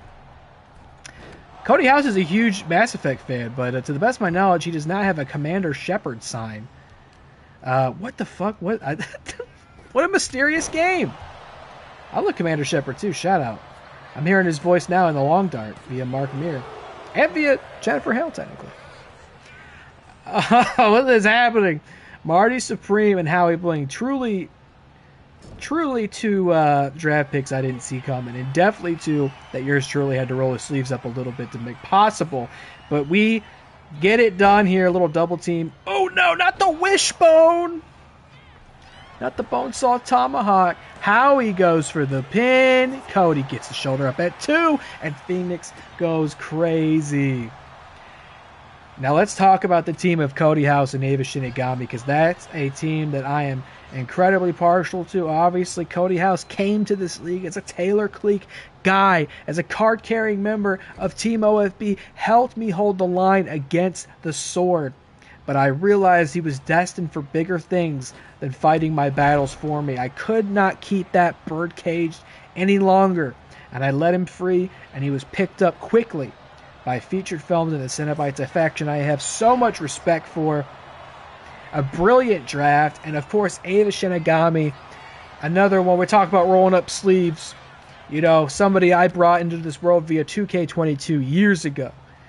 A Real Rumble winner, a former women's world champion, and now she teams up with Cody in the teams division for the first time against Marty Supreme and Howie Bling. This is a team with a power bomb that I do indeed expect great things from, but let's see if we can start that tonight, regardless of whether they had any entrances. What a move. This is how the Sirens win. Well said, Seba Demon. Ava tags out to Cody. I mean, my thing with Cody was, I mean, Ava is a champion, right? Real Rumble winner, like I said. My thing was with Cody is, like, he is my champion, but I'm just going to hold it back. He's destined to be a true gold-carrying champion. And I just don't know, with how little season is left, I just don't know if he can get it done while also having to settle my grievances with the Sword. So it hurts me, but I'm vindicated in seeing him in this spot. This is where he's meant to be. And I was surprised, by the way. I was surprised with Matt, who fought so hard initially to get Cody in this league. I know he wants to play the loyal game, a game of conviction, and he's doing that. But I thought he would want to snatch Cody up so fast. I remember people were frustrated to hear at Draft Night 2 that Cody wasn't eligible because he was already on a team, my team. And I thought people would be quick to snatch him up. I thought Matt would be the guy. Oh, wow, what a move. But it was Featured who got him, and I wonder how Matt feels about that. Marty Supreme breaks it out. I still haven't seen Marty Supreme, so I don't have any real references to use with Marty. You guys will have to help me out with that. Here we go. I can tell you what this one's called. Catonian Destroyer drops Howie Bling on his head right in front of Nick Muhlbach outside. Is that enough? No. Howie kicks out. Tag Team Wrestling chant breaking out here in Phoenix, and they're so right, and they should say it. Saw a great match earlier between Joe Black, The Rock, Mothman, and the Jersey Devil. These four also bringing fresh air to the team's division. And we don't really know what to expect from Howie Bling and Marty Supreme. I mean, Marty, at least an athlete in his own right, but has, wow, huge shoulder block. And a moonsault! That kid's quick. Goes up to the top rope. What's Marty thinking? Cody! Oh, this was like a karate kick, but Cody rolls him up quickly. Saw it coming. Cody's got the experience versus Marty for sure. And Ava, 3 times as many of anybody in this match. Back and forth we go. Ava wants to get in there and mix it up. Ava's had a great season as a free agent so far, by the way. She was definitely in line for title contention in the Women's World Championship division. And if her and Cody compete like this, if they're a good pair... Wow, spiral cutter! The dragon cutter to Marty. Howie comes in quick to break it up. Got to dream big to win against Chouse. See, I don't even know. Chouse? Who's that? Is that a ping pong guy? Wow! Shinigami Star Press! And that's got to be it. Marty kicked out. Did Marty kick out at 1? At the near 2? C House. Cody House. Chouse. We call him Chouse. Marty running the ropes. He at least attended that wrestling class. I mean, Marty and Howie definitely an unknown quantity here. And I was surprised, you look at the Celestial Sirens, you look at Nick Muhlbach, you see characters like The Undertaker, The Fiend, and Elite Rhea Ripley. These are some spooky characters. These are some freaky opponents. Marty Supreme and Howie Bling, I would never have guessed in a million years would be the guys that landed on that team. Replacing Triple H and Seth Rollins. The Sirens haven't had a lot of luck in the team's division. I believe their last team's title opportunity was at Birthday Bash. They had a ladder match against then champions Mr. X and Shawn Michaels. It was an absolute blowout of a match. So I'm not necessarily surprised, wow, what a move, that Nick switched it up, but could never have guessed that these would have been the ones that he got. And Ava may finish it right here. No. And 3 points would mean so much to the Simons, but 3 points would probably mean a lot to the Cenobites too, who are in second place. They also broke the triple-digit score. They have surpassed 100. But they've got a good ways to go still before they get that heartbreaker territory. But one good night can change the script. I mean, you think about the Heartbreakers. They were in, I think, 5th for a long time. They were down there. They were having trouble catching up. And I think maybe 2 good shows put them at number 1 with a wide margin. Again, Real Wrestlers were at the top spot for a long time. And that was really just off of one good night. I think Birthday Bash. They had a great show at Birthday Bash. One good night can change everything in this faction war. What a kick to Howie. What a kick. Guy's got glasses on. You kick him like that. By the way, I've been seeing a lot of anti-Waddy propaganda out in the crowd tonight. And I'm just wondering when security is going to go ahead and take care of that. I'm not saying you got to kick him out, but let's get these signs off the hard camera side, please. Thank you. I don't need people speaking ill about the great representative and ambassador for WATCW, Waddy the Work Rate Walrus. Here we go. What a double team. Going for the big wishbone crack once again. Marty, middle of the ring, going for it. Ava's at the apron. Oh, my God!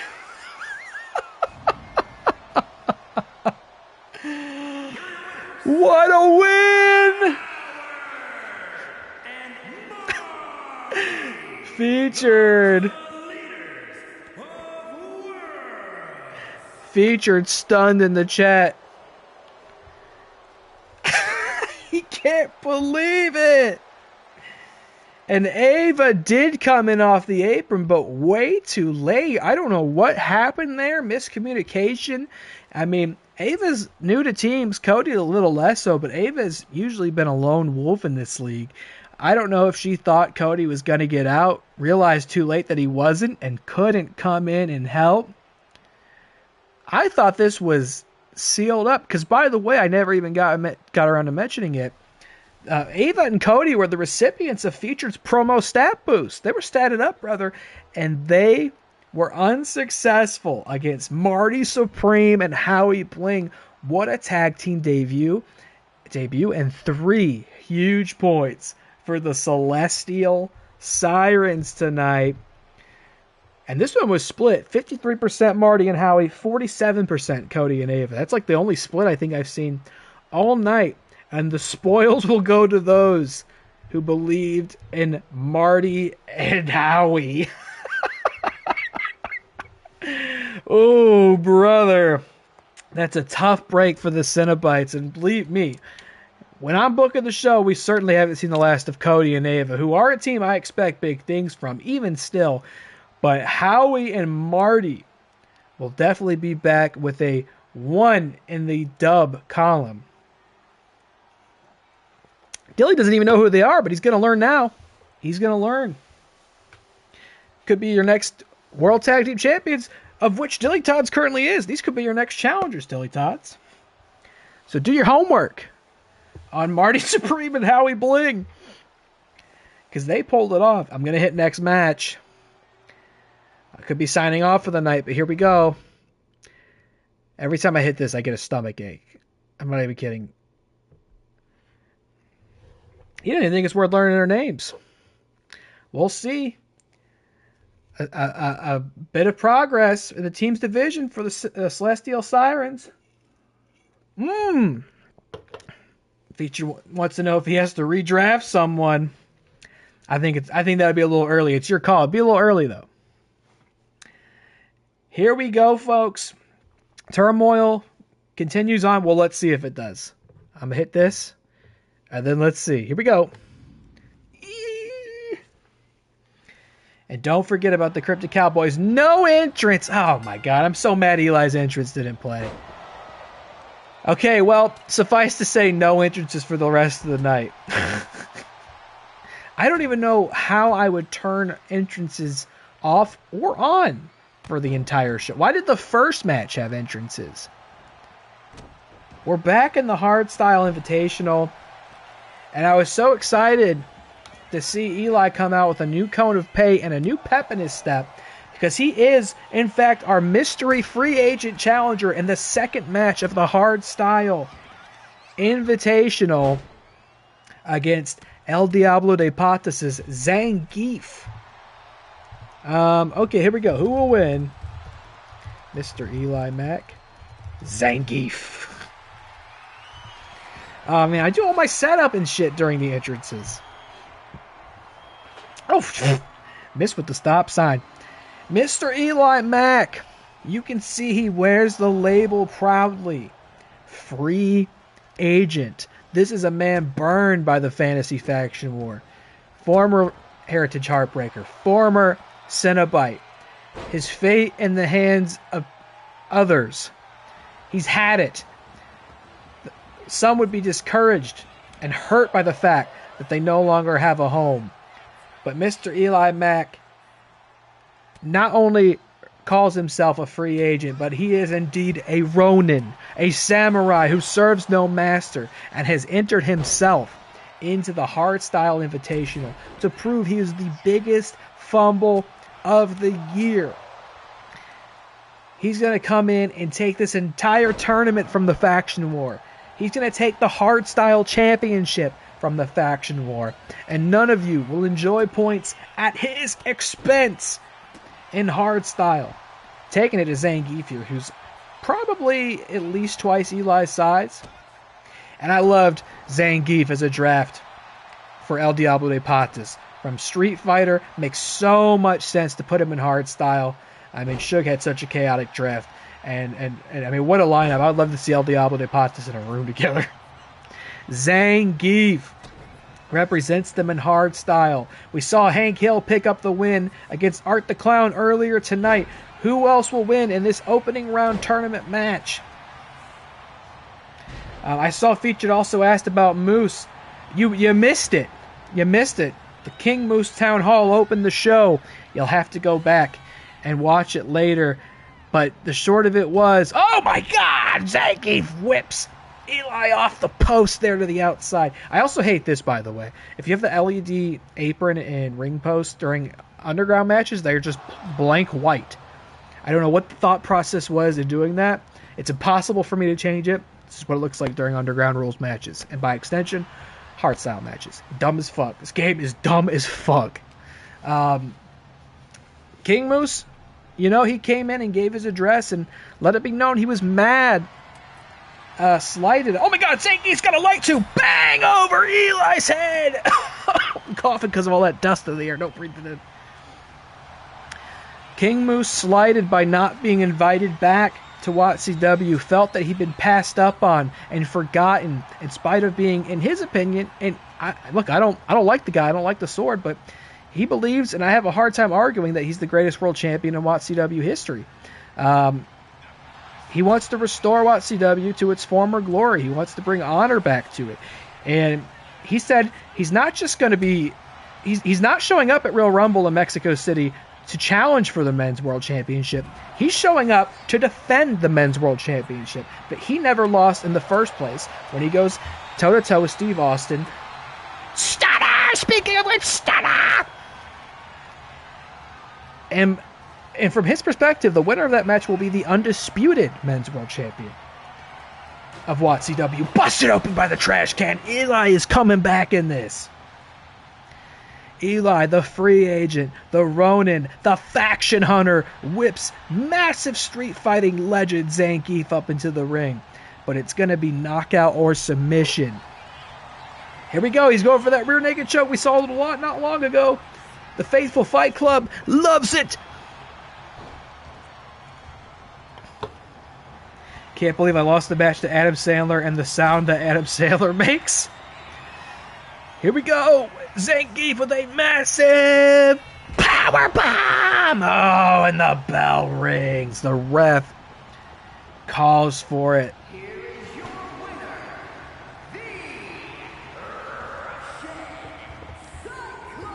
the Zangief. But it wasn't a handout. He had to earn it. Look at him. Eli's busted him open.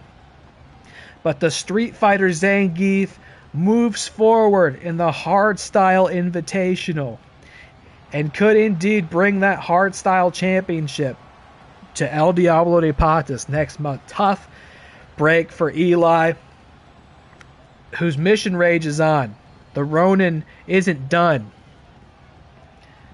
but he is out of the Hardstyle Invitational in favor of the Green Cyclone, Zangief. Not the first Street Fighter in WATCW, by the way. You want to talk about Season 1 legends that didn't get brought back. Shout out to Klord. All right, that's a deep, deep cut. That's deeper than the cuts and Zangief's breast meat. We got to hit the poll here. Another split. Some believed that Mr. EliMac. Others thought Zangief was going to do it. And they were right. Klord. I knew DillyTodds remember Klord. I think he's the only person in the world who remembers who Klord is. DillyTodds doesn't know who Howie Bling or Marty Supreme is, but he remembers who Klord is. Shout out Klord. Okay, here we go. Once again, I'm proceeding forward. I'm terrified. Stream could end right now, but maybe not, brother. Let's hope not. Here we go. We're moving. No entrances, but we're moving. What's up next? I just booked the show again, but I already forgot. You know why I forget what's up next? Because typically my little workflow would be... oh, man, how could I forget this one? My little workflow typically would be I'd have all the match announcements in my Twitter draft folder, and I post them. I'd say, the match is starting now, and I tag the captains, come see this match. But I'm still banned on Twitter. I don't think they're ever going to give it back to me. So I'm not looking at those drafts anymore, and so I don't remember what the match order is. I guess I could just pull it up. Maybe that would be beneficial. That way I could start setting it up while it loads. This is a match that almost needs no setup. And hopefully after I hit proceed, we'll get to watch it. But this is a big one. I guess I could do my setup now, because there's not going to be entrances. No, I don't know what I got banned for. When they answered my appeal... as if a human did, it just said I broke the rules and my account won't be reinstated.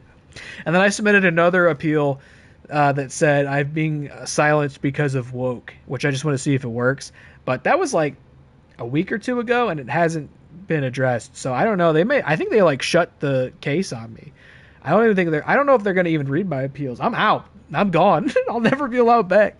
My only theory is that I posted so many links to Twitch and promoted the stream so much, maybe I got falsely flagged as like spamming or something.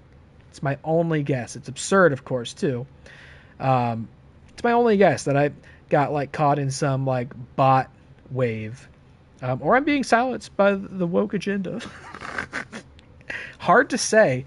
I speak the truth, right? I'm out here speaking the truth. They want to shut me up. I think either the Sword or Triple H put out the hit. One of the two. You weren't looking up enough naked people. Got to be a bot. How do you know? Well, debatable. If I wasn't looking up enough, that's a wild quantity. Okay, here we go. I am going to hit go. Mercedes Moné and Becky Lynch. Let's talk about this before we get in here, because there's not going to be entrance. Mercedes Moné is a huge pickup for the Heritage Heartbreakers, the belt collector. I got it on right now. I thought we'd see more of this at the draft night. The only member of the dub that made it over to the dub C-dub. Not WCW. You know what I'm saying. The belt collector, Ultimo Moné, one of the biggest names and greatest competitors in pro wrestling today. Chris dropped Kayla, which broke my heart, but I couldn't argue with who he drafted, and that is the CEO, Mercedes Moné. I think she's got like 10 or so wrestling championships to her name right now, and it was only a matter of time before she got here to challenge for the Women's World Championship. And what a debut against Becky Lynch, the former two-time Women's World Champion. We haven't seen her in some time either. It's time to get back into the swing of things and try to win her way to another championship reign. This is huge. These women have a lot of experience together. They came up together, two horsewomen, reunited in WATCW. What I tell you, you may never see this anywhere else in your life, but you will see it here tonight, unless the game crashes. Also, no entrances. Let's go.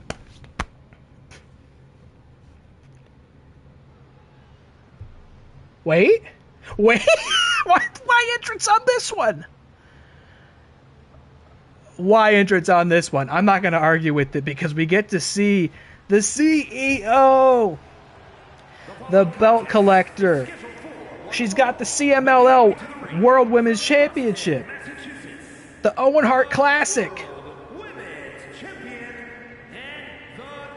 Mercedes Moné, titles that aren't even part of our league.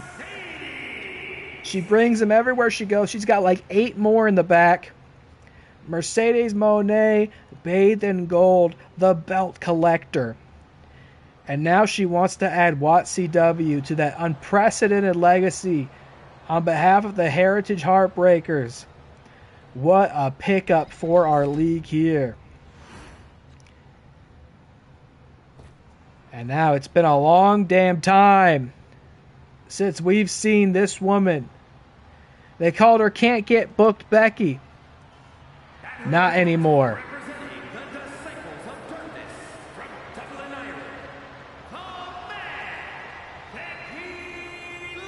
And it seems weird to see her without a title. She almost looks incomplete, and I bet deep down she probably feels it as well. But here comes Becky Lynch, who has not lost hasn't lost a singles match. Wait a minute, Mercedes is behind the stairs. Ah!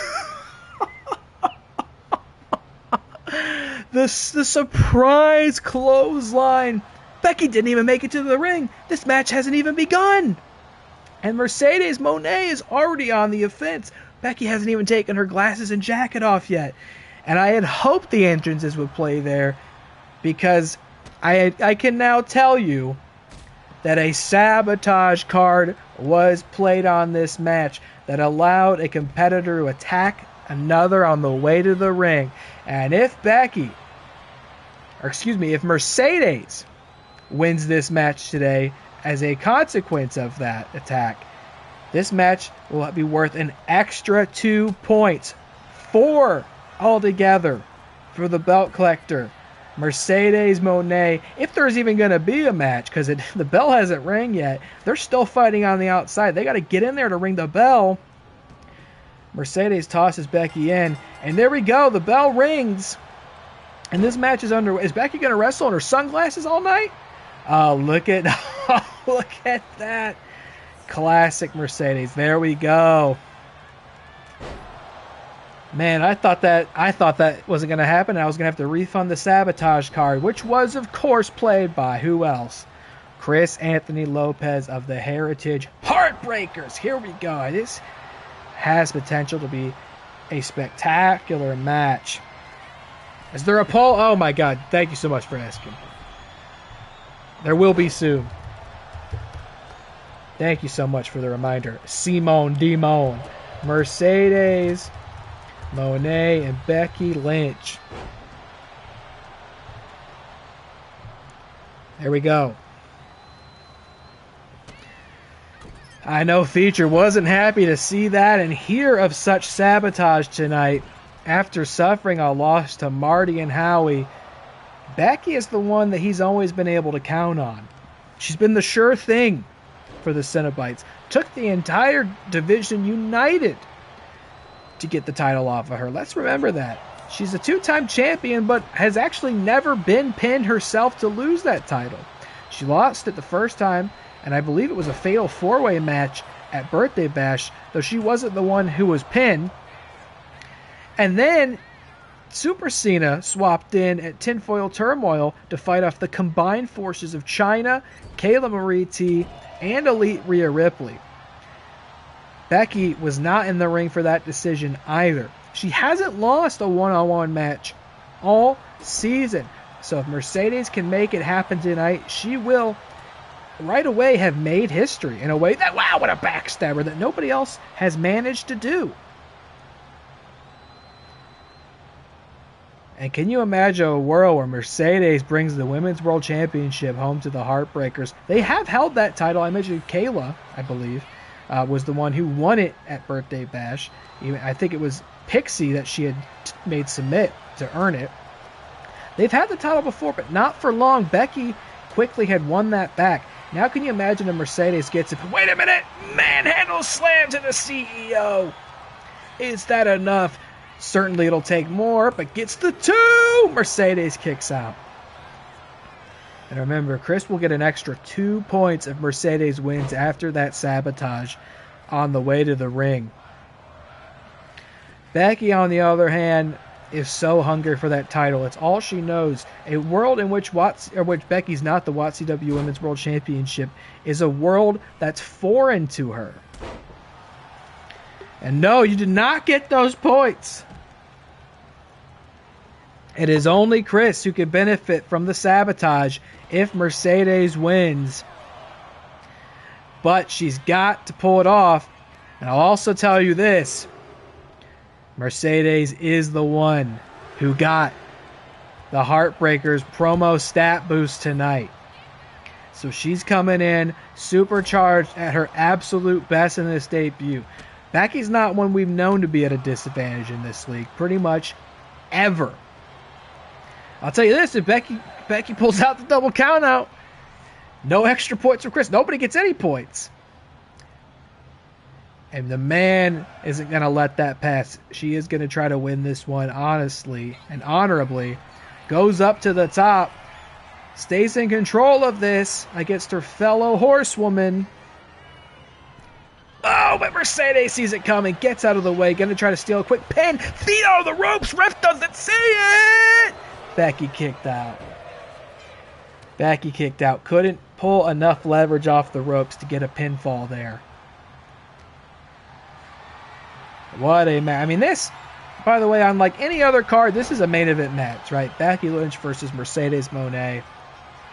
I'm glad we got some semblance of an entrance for it. Frog splash! Shades of our hero, Eddie Guerrero, there for Mercedes. Eddie Guerrero, now currently in WATCW as a free agent. Becky almost steals the pin there. Very, very close. She thought she had it. You can imagine that Becky is almost desperate here to not only lose this match, but it's not even a title match. I mean, that would be devastating. She's going back up for maybe another top rope leg drop. Becky Hogan, is that enough? Is Mercedes down? 2, 3. Wow. Becky, not booked Becky. Try never beaten Becky. What is happening in Phoenix tonight, folks? And somewhere I can hear Chris Anthony Lopez say the words, "Fuck me." I can feel it through the cosmos.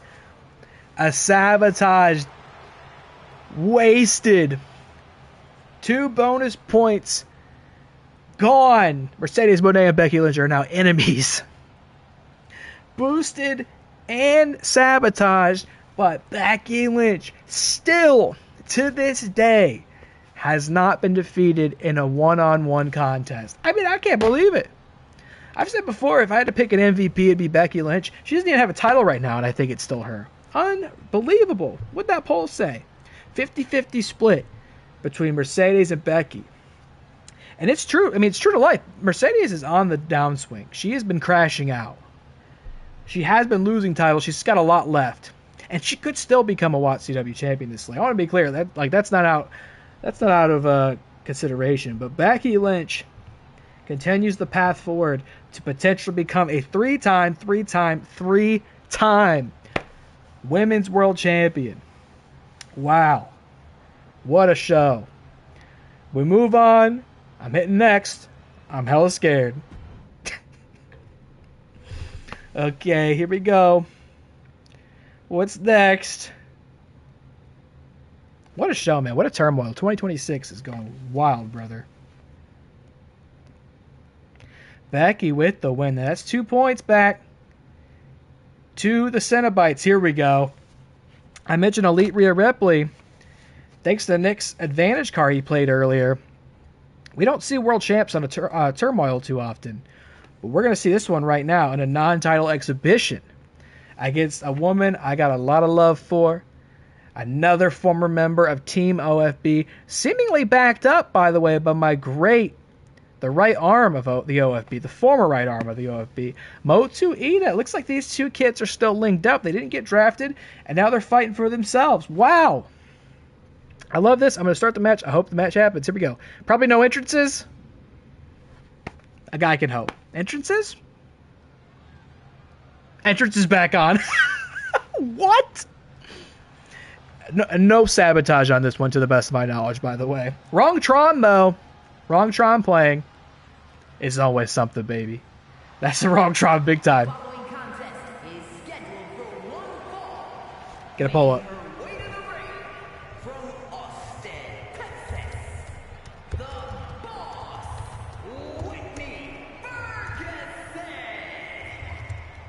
Wendy Ferguson, somebody I brought up this season from Waffle House Championship Wrestling after her incredible main event display last year at WaffleMania.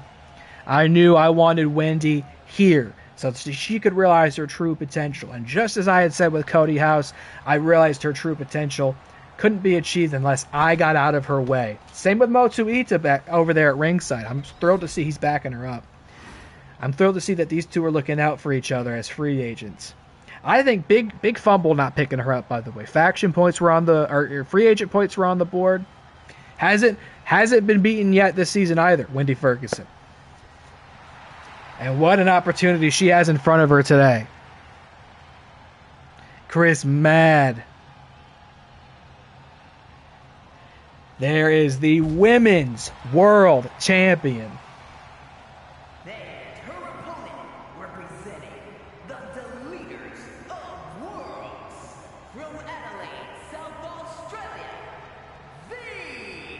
Tron Ares playing instead of Tron Legacy. I didn't boost Becky because she didn't need it. I really thought Cody and Ava could get the win with the boost. I thought too. Some interesting upsets tonight, I would say. Some swerves, some pivots. Swordtron? I don't know about that. I don't know that they have one. We certainly haven't programmed one in the back for the sword. I don't know what that was. We're looking for the gold Wattitron back there, but hardly the weirdest technical difficulty we've had tonight. There is the women's world champion for the Celestial Sirens, who I'm sure has been eagerly watching the competition tonight. Whether it's Pixie Boot and Trish Stratus, whether it's Mercedes Moné and Becky Lynch. And don't forget Lady Bigfoot, by the way, who's not booked tonight. We'll see Lady Bigfoot debut for the Cryptic Cowboys at Real Rumble. Elite Rhea Ripley, the women's world champion, enjoyed a big title defense against Charlotte Flair at the Fight After Christmas, and by way of Nick's advantage card, gets booked tonight in a non-title exhibition against Wendy Ferguson, who now has an extraordinary hill to climb and opportunity in front of her. Imagine being a free agent and defeating the women's champion clean tonight. Whoa! Rhea stumbled a bit there. Look at Big Mo to ringside. The golem of vengeance. The fire of the island personified. Making sure no shenanigans go down tonight. Love to see him out there. I expect great things from Motu Ita this season. I think he's a future champion as well. I may never finish that island playthrough, so he's not going to get a title there, but he could in this league. I believe in him wholeheartedly. These were two I brought up. Very different circumstances, but I brought both of these to WATCW because I saw their potential. Motu Ito wasted on the island. Watching his home destroyed by the Fed. We saved him. We liberated him and brought him to WATCW. Wendy Ferguson in a place even more dangerous than that. Even more dangerous than an island with an active volcano. The Waffle House. And we brought her here to be a huge contender in WATCW. And so far she is holding her own against the Women's World Champion. Wendy has not lost a match this season. She even represented Team OFB in War Games and was victorious there. Wendy has got a world of potential in front of her. And I mean, you got to think, if she could pull this off tonight, it is inevitable. What a power slam. Inevitable that she could challenge for that championship. It's inevitable regardless, but man, you can't deny that. Elite Rhea Ripley, by the same token, you know, this isn't going to be a layup for her. I hope she's taking it seriously as the women's champion. She must look strong in every moment. You can't be losing to a free agent on Turmoil and then showing up in a title match at Real Rumble and expect people to take you seriously. I mean, again, we know Becky Lynch is back on the hunt. We saw Trish Stratus have a really impressive debut. And we don't even know what Lady Bigfoot's capable of. The Yeti crashed my fucking game. I don't want to know what Lady Bigfoot's going to do to it. Rhea in control. Wendy in the corner. And it's getting late. We're almost there, folks. We've still got... Oh, my God. Rhea getting a little mixed up in that plastic head of hers. Goes up top. Wendy's ready for her. Oh, didn't get it. We still got... I remember the card now because there's not much of it left. We've still got our 6-captain Battle Royal to help decide the entry order of the Real Rumble later this month. The winner of that match will get the 25 spot. The first person thrown out gets the 1 spot. The next gets the 5, then the 10, the 15, the 20, and the winner gets 25. Now, mind you, every captain will have 3 wrestlers in the Rumble. So if you get stuck at 1 or 5, don't feel like your match is over, but it is going to make the pacing of that match very interesting as it pertains to faction members. Rhea going for the cover. And of course, we have the People's Championship right after that. Fatal 4-Way, Steve Austin putting on the line against Randy Orton. 09 Randy Orton, I'll tell you. The scariest Randy Orton of all. Full Nelson slam to Wendy. DillyTodds and the Loveland Frog in a 4-way main event tonight as well. Rhea with the big frog splash. I'll also mention, by the way, Feature, because you asked about it, there was something else King Moose said, and it hasn't come to fruition yet, and we don't have a lot of show left. he did promise or perhaps threaten that there were members of the Sword who wanted to make their identities known here tonight. Hasn't happened yet. Maybe we cut it for time. And now Rhea going for the submission on Wendy. Will she tap? No, she fights out of it. Incredible. Wendy is just, she's got so much heart, so much passion for this business. She's the front of the line for a reason. And Rhea's going to go for another one. Surely not. Oh, Wendy gets the ropes. Wendy's just got such great instincts in that ring. Oh, my God. What is Rhea doing? Motu, don't look at this. I don't want you to see this. Oh, and she's just using her head as a weapon. That hard sculpted head as a weapon tonight. And I don't even know who's going to challenge yet for the title next month. Or excuse me, later this month at Royal Rumble. I don't even have that set in stone yet.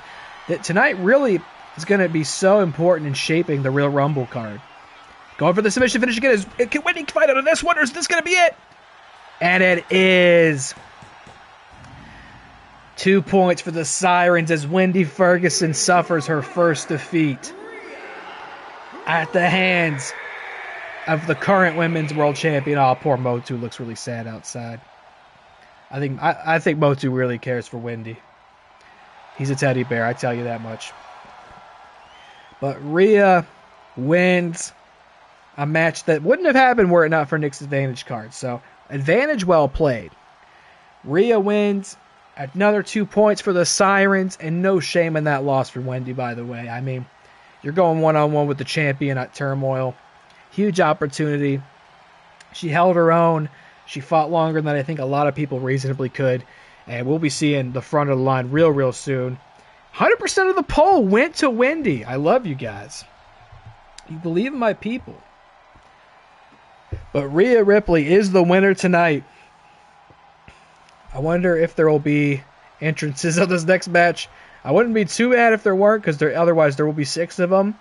But let's find out unless the stream crashes right now. Let's move ahead to our Battle Royal. Oh, man. If one was going to crash it, you would think it's probably this one, right? 6 people. Come on. You can do it. I'll get the poll. Well, no. Well, can I use 6 options? You guys can bet on yourselves. Let's try it. Who will win? You guys can bet on yourselves. We got Chris. We've got Featured. We've got Matt. What? We got Connor. What? We've got Nick. What? We've got Shug.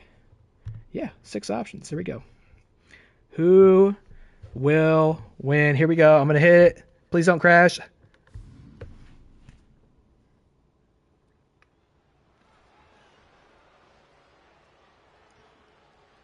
I guess entrances are turned on.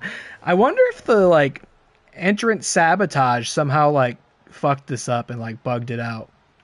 Like the matches, no, because the Yeti match had an entrance. I'm gonna stop trying to figure this out. It's not gonna help anybody. Polls up if captains want to vote on themselves or if you want to vote on your favorite captain. It's time for a battle royal. Chris, what'd you miss? I think Cleveland. I think you're aware that Mercedes was unsuccessful. Rhea just beat Wendy Ferguson. Marty Supreme and Howie Bling had a big upset defeating Cody House and Ava Shinigami. MrEliMac entered himself in the Hardstyle Invitational but was unsuccessful against Zangief. Likewise, Hank Hill defeated Art the Clown to move on to the next round in the Hardstyle Invitational. Trish Stratus defeated Pixie Boot in her debut. King Moose declared the Swords here to bring glory back to WATCW and that we'd see more of their faces tonight, though it's not come to pass. The stream has crashed. Entrances got turned off. Now they're back on. Canton. Look at these guys. I love seeing these guys. I love seeing these guys come out. It makes it feel like a draft night all over again. Demon in the chat with a little LFG. Captain of the newly branded Cryptic Cowboys. They are having a good night. The Mothman and the Jersey Devil defeated The Rock and I just called him Jersey Black. Joe Black. Very tired. Very tired and discombobulated. Joe Black, yeah, Mothman and Jersey Devil were successful. Meanwhile, The Fiend mixed it up with the Yeti. Not only did that match crash the stream, our second attempt at it ended in a double count out. We've got our Real Rumble entry order battle royal here, and then our 4-way for the People's Championship. So let me set this up one more time to make sure this is clear what's at stake and how this is going to work. All 6 captains are going to get in the ring, and then they will eliminate each other from the match by throwing each other over the top rope. You're eliminated when you're thrown over the top rope and both feet hit the floor. The first person eliminated will have to enter one of their wrestlers in at the number 1 entrance spot at the Real Rumble. The second person will have to do that in the 5 spot. The third person will have to do that in the 10 spot. The fourth person will have to do that in the 15 spot. The fifth person will have to do that in the 20 spot. And the 6th person, or the winner of this match, will get to enter somebody in the 25 spot. Not a guaranteed win, but it puts the math on your side for sure to have somebody guaranteed in that late. Now, again, don't panic. Every faction gets to enter 3 wrestlers into the Real Rumble. Division is irrelevant. You pick 3 of your wrestlers. The only ones that'll be exempt are the world champions and those challenging for the world championships at Real Rumble, since they may in fact be the champions at the end of that show. I know everybody's going to ask me to repeat this over the next couple of days. But you will be bound to put wrestlers in those spots. So this is a big one. A big fantasy faction war free-for-all. Winning here heavily helps your odds at the Real Rumble. Of course, there's 30 entrants altogether, so 25 not a guarantee, but it's going to help. Cleveland. Oh, fuck. Here's Nick again. It just isn't the energy I'm used to seeing from Nick, you know? The way he walks, he's giggling. I don't know what snapped for him recently. Too much time in the 5 spot has warped this man mind, body, and soul. And the thing that's come out, I don't know if it wants to win the fantasy faction war. I don't know if it just wants to hurt the opposition. Sometimes I feel like he's in opposition with himself. And I've certainly been at the receiving end. I mean, this is bringing back a lot of unfortunate memories to look at it, him in that mask from this angle. But nonetheless, Nick is somebody I love. He's a friend. He's a brother, and how I'm always rooting for.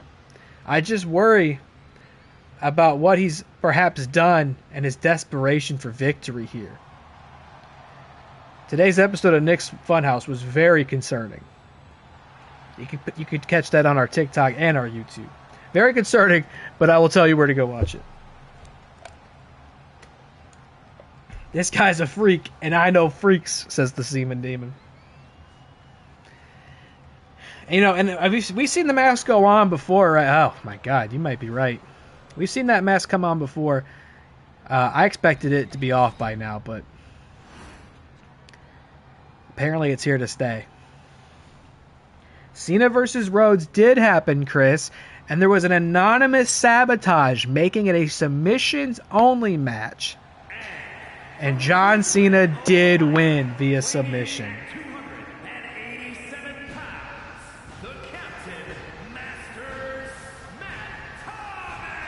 Matt Thomas, you know, I had said earlier that we'd seen the last of the Real Wrestlers tonight.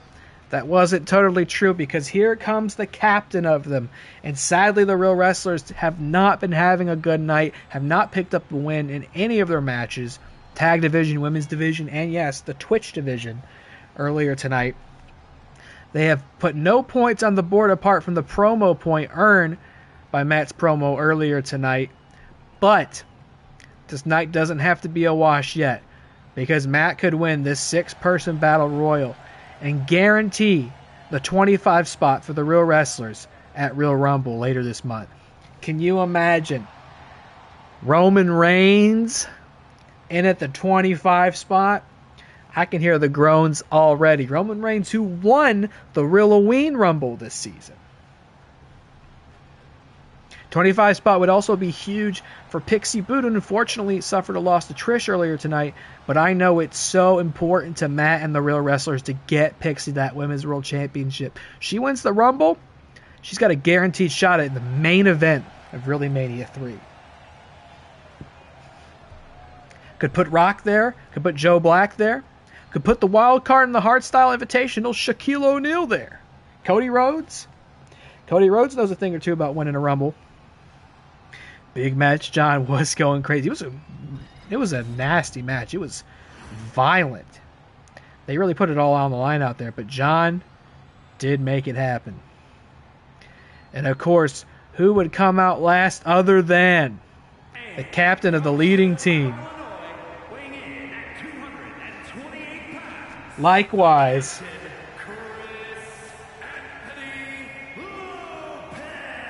can you imagine a 25 spot occupied by Nacho Libre?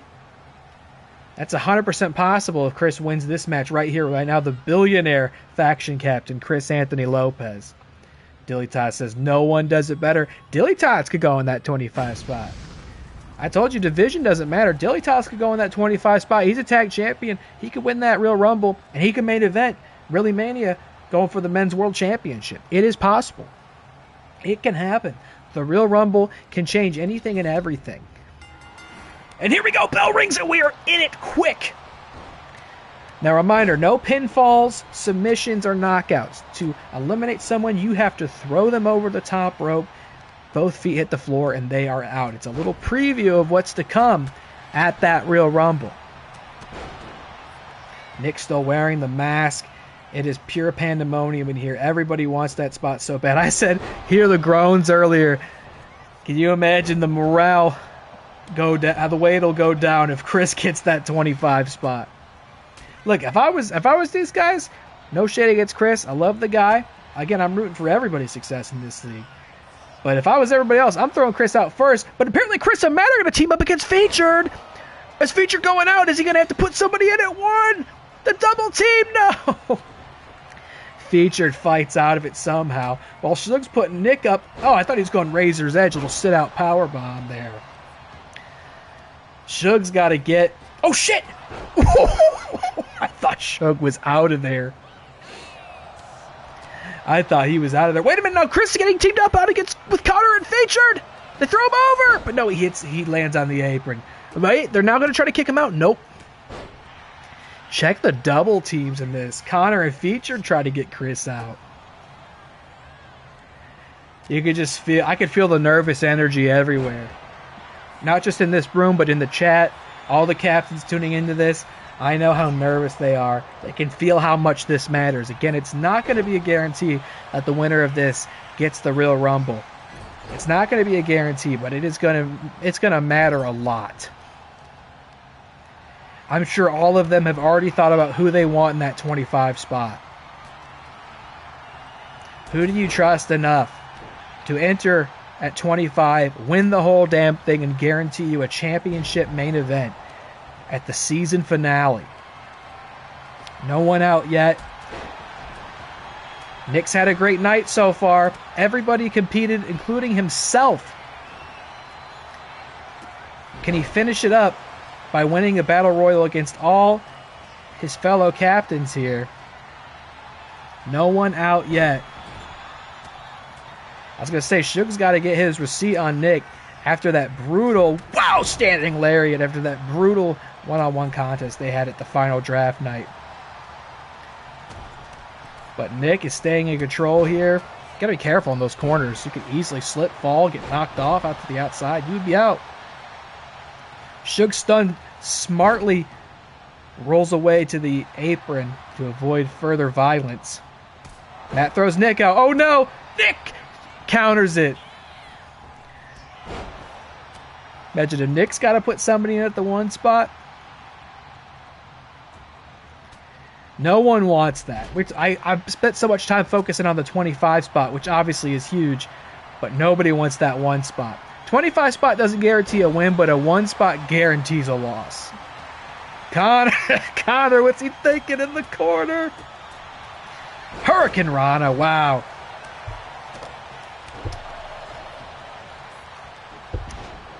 You gotta remember, don't forget, all these guys, completely perfect maxed out stats. They're nothing to sneeze at. These are all WATCW legends in their own right. Former champions. Chris going for the elimination on his former tag team partner. Nick's out! Nick has to enter somebody at number 1. One of Nick's wrestlers has to come in at number 1. Not the Sirens. Look, I said I don't know about whatever dark entity Nick gave himself to. I think it's a double-edged sword that cuts deep. Featured's out! Featured has to enter somebody at 5. Chris is working on Connor over there. One of the Cenobites comes in at 5. Connor escapes to the apron. Masterclass for Suge! If all the stats are maxed, it would be the same if they're all 0. It's an interesting point. I guess you're right. Featured has to put somebody in at 5. I don't know. I was saying earlier, I mean, it feels like a cruel joke for Nick. Uh-oh, Chris gonna get hit with the flying 69 driver. What the fuck? Did you see? Suge's arm just bent backwards like the Black Lodge. That was crazy. Suge is gonna get 25. Feature's already getting ready for it. Can you imagine a world? You know, I was saying, imagine if Chris won it. Imagine if Matt won it. Can you imagine a world where Suge gets the 25 spot? Puts cocaine in there. Cocaine main eventing. Suge's getting Chris. Is Chris going to have to do the 10 spot here? He's going for the elimination. It's a heartbreaker coming in at 10. No, Chris escapes to the apron. Wow, what an overhead. But no, Suge's still working on it. Suge's going to kick him out. Nope. Thanks you. Good Twin Peaks reference, eh? Connor in the corner might have a 10. I should be writing this down. I'm going to forget this in the morning. Connor's out! One of the cryptids comes in at 10. Oh my god, Chris has got Suge. Big clothesline. Suge, Matt, and Chris. Who's going to get the 25 spot? Connor will enter somebody at 10. Who's getting the 15? It's either going to be Chris, Matt, or Suge. This can make such a big difference in the Real Rumble. Wow, what a kick! To the back of Matt's head. We're getting up there. 15's not so bad. Somebody really good could... Wow, Poison Rana! Somebody really capable could fight their way from 15. Oh my god, Chris controlling the match like he's controlling the faction war. Look at this classic WATCW triple threat. All 3 of these guys, staples of Season 1. Suge dumps Matt to the outside. Matt goes to the outside. He's got the 15 spot, and Suge's chilling in the corner. Get in there, Suge. What are you doing? Oh, with the C trigger. We've got the number 1 team versus the number 6 team vying for the 25 spot in the Real Rumble. Backdrop from Suge, the Agent of Chaos. Is he going to do it? He's getting control of this. He's taking it to Billionaire Chris in the corner. Is Suge going to eliminate Chris? Is Suge going to get the 25 spot? Is he going to do it? Is Suge going to win the Royal? Does he have him? No, Chris manages to fight from it. No, but Suge's right back on him. Look at that. The agility from Suge. Who knew he could move like that? He's going for another one. Can Chris fight out of it again? Or is Suge going to win the Royal and get a 25 spot? He dumps him to the apron again. Wait a minute. No, he's working him with the boot. No. Suge staying in control. But Chris keeps fighting out of it. The 1 spot in number 6. What a slam. Chris is stunned. Chris is stunned. Suge is in control. Is he really going to do it? Oh, look at this.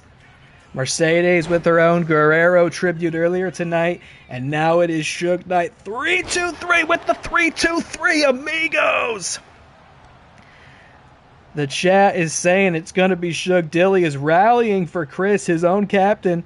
Chris wins. Dilly could be 25. What the fuck was that?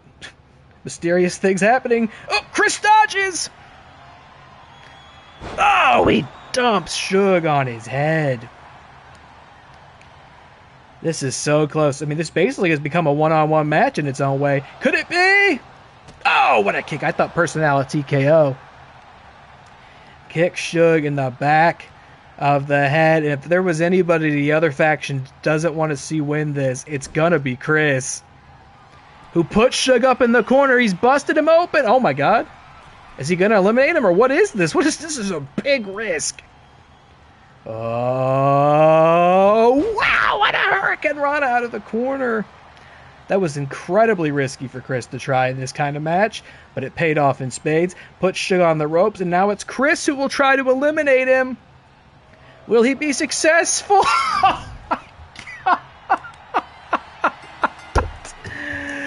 Oh, where's the tinfoil? Where's the tinfoil? Who's got it? Who's got it on? Not that guy. Chris Anthony Lopez. Seaman Demon's got the tinfoil. He's at number 1 in the standings with a bullet. He wins the faction battle royal and will get to put one wrestler in the 25 spot of the Real Rumble. Nacho Libre, Mercedes Moné, DillyTodds, Metarract, Hank Hill, or John Cena will be entering from that number. And if they win, they will be main eventing ReelyMania. And the poll thought Featured had it. 8% voted for Chris, and 8% will get paid out for that. Unbelievable. He says they haven't faced the cryptids yet. No worries. That's true. The Heartbreakers have to survive the cryptid Cowboys. Featured Films. I lose to Wonka and Hubie. Dude, Hubie Halloween will be sick. Shout out Hubie Halloween. You should get him in the league. Chris gets the 25 spot. Fucking hell, man. Well, again, I'll remind everybody, you get 3 entrants total. But Chris is going to enjoy one in 20. Shout out, Hubie. Chris is going to enjoy one at 25, a most advantageous number. But 26, 27, 28, 29, and 30 come after. He could absolutely belong to a faction member. Beyond the spots determined tonight, it's going to be completely random. And we're going to have some free agents in there, too. Wow.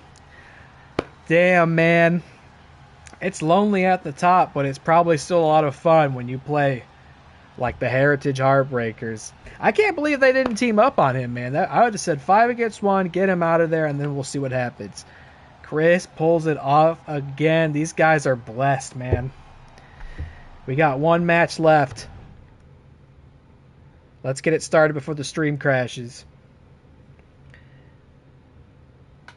The only thing Dilly has lost to are not monsters. He fights ghouls like his name's Winchester. What the hell? He just dropped his mixtape. His writing is this fire?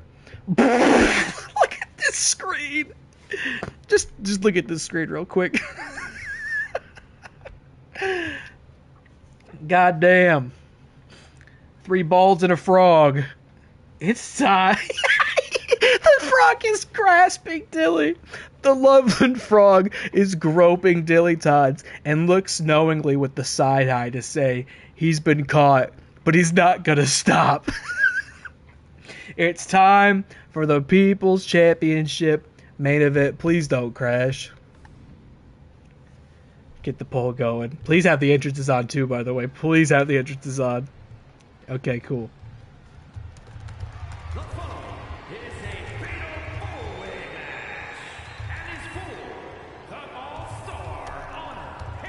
Uh-huh.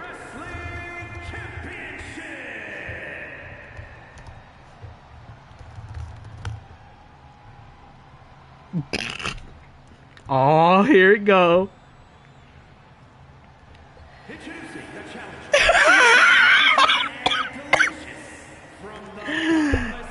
He's arrived. 258 pounds. Finally. The Loveland Frog. Magical swamp energy radiating off of his body. His enchanted boots, the source of his mystical powers. The Loveland Frog emerges from the swamps of Loveland, Ohio to represent the Cryptid Cowboys and the Men's World Championship division. And he debuts tonight to become the People's Amphibian, the People's Champion. Why does this fit fire? What a debut. What an aura. He's incredible. His mystical boots. The Loveland Frog is here. What a time to debut. What a time to love wrestling. Why is that frog so drippy, though? I love the idea that now everybody has to get back to normal in the arena, like that didn't just happen. It's just like the ring announcer's like, anyway. Traded neck for cheeks. He's cheeked up, dog. Well, El Diablo de Patas has had an interesting night as is. A pretty good night, actually, if I say so myself. Moved ahead in the Hardstyle Invitational. Got points in the women's division with Trish Stratus. And now here's another interesting pickup. Randy Orton, who also used to occupy the spot that the Loveland Frog now has. Randy Orton was the men's world title competitor for the Righteous Cowboys. Suge picked him up in his tag team division, but with his People's Championship Challenge, which, by the way, remember, you can get with your points. You can challenge for the title. He put Randy Orton in this match. But it wasn't set on draft night. He clarified for me the next day, and I accepted the clarification. This is Randy Orton 2009 edition. This is Randy Orton at his sickest, most depraved, most dangerous. This is when he started hearing those voices in his head. And they never told him to do good things. And now he's here to potentially become the People's Champion. But he's got to get through that damn frog. That damn fucking frog. No neck, no RKO. Incredible point, Steven Demon. You're so right. Now here comes a man who's typically double, if not triple or quadruple booked, but only is competing one time tonight. And he is one half. He's got the belt and the briefcase! Cleveland, I didn't know this was possible. Chris, I hope you're still watching. He's got the tinfoil briefcase still. The briefcase he won at Tinfoil Turmoil that allowed him to... What did it allow him to do? It made him the Twitch champ? Oh, yeah, it made him the Twitch champ because he wasn't supposed to be in the matches and he won. Here's a fun fact. I cannot get this briefcase unassigned from DillyTodds. I've tried it a couple of times, and there's like no option to make it so he doesn't have this anymore. And I wasn't sure if it really meant he still had it, but I guess all of his entrances since have probably been teams entrances, so he's not been carrying it. He's got the tag title and the tinfoil briefcase. I cannot get him to stop having the briefcase. It was supposed to be a one-off, and he still has it. Well, here's a guy carrying two things. Representing the Disciples of Darkness from Victoria, Texas, weighing in at 252 pounds, the All-Star Honor Heritage Wrestling Two-belt Texas Rattlesnake. the prestigious Men's World Heavyweight Champion, Stone Cold Steve Austin. Stone Cold Steve Austin won that People's Championship at the final draft night, making him the double-belted, both the Men's World Champion and the People's Champion. He carries both with a smile on his face. Almost weird to see him that happy. He really loves those belts. And now he will defend that title in our Turmoil main event right here, right now. By the way, Featured, you were asking, it was touched on earlier, why did the sword help Steve Austin win his People's Championship match? Purely for King Moose to take credit for. It was two things he wanted to take credit for. He wanted Steve Austin to understand that he only had the title because King Moose allowed it to happen, which is how things are going to move in this league from now on. Things will only happen with his permission, with his blessing. But secondly, he said he wanted Austin to retain tonight because he wants Austin to bring that belt to Real Rumble. He wants Austin at his best with that stat boost, which he has right now, by the way, so that when King Moose beats him, he did beat him at his best and proved that he is the best and, in fact, the greatest champion in our league's history. We'll see if it happens. I don't know if, again, we were supposed to hear from the Sword again tonight. I don't know if that got wiped out when the game crashed, but, I mean, this is a no disqualification fatal four-way. So anybody could, I hope it doesn't happen, but anybody could get down here and get involved right in front of the referee, and he'll be powerless to do anything about it. DillyTodds going for the quick pin there. And in saying that, by the way, I mean, this is a tough break for Austin. He's got to defend the Men's World Championship against King Moose later this month at the Real Rumble. I mean, that's going to be his first title defense of his first championship reign. And King Moose, again, I'm not somebody who wants to give him flowers for the hell he's put me through. Through that hammer at that frog. I don't want to give him flowers after everything he's put me and WATCW through, but it's never lost. Objectively, he is an incredible champion, and Austin's going to have his work cut out for him at the Real Rumble. He cannot afford to get hurt here. Can't get bruised, have a sprain, doesn't want to get cut, because he'll have to take those wounds with him to the Rumble. And by Moose's own admission, he doesn't want that to happen either, allegedly. But also think about the momentum. Right? Imagine losing a title here tonight and then still somehow having, low blow from Randy to Dilly, who's down. And then he goes to cover the frog. Is Randy going to beat the frog? Kick out at one. You got to do more than that to keep his enchanted boots down for a 3 count. What a match. What a league we now have by way of the Cryptic Cowboys. Shudder to the frog! Managed to find enough neck to wrench that back and hit the stunner. Then spine buster to Dilly. Austin's on fire. He's in control. Goes for the pin. Wait a minute! Randy missed that. Had the frog not kicked out, it would have been over. Randy missed the kick. I like to report amphibious abuse. Dilly's objective is not to win. Let me not spend too much time on Austin and Moose here because it's worth mentioning. There's been a quiet feud happening in the background. Oh, wait. A long time between DillyTodds and the Loveland Frog. DillyTodds hates the Loveland Frog. Huge pile driver to Austin. So Austin can't be taking moves like that days out from the Real Rumble. I mean, that could spell catastrophe for him there. Dilly, I say it's a quiet feud. It's really not.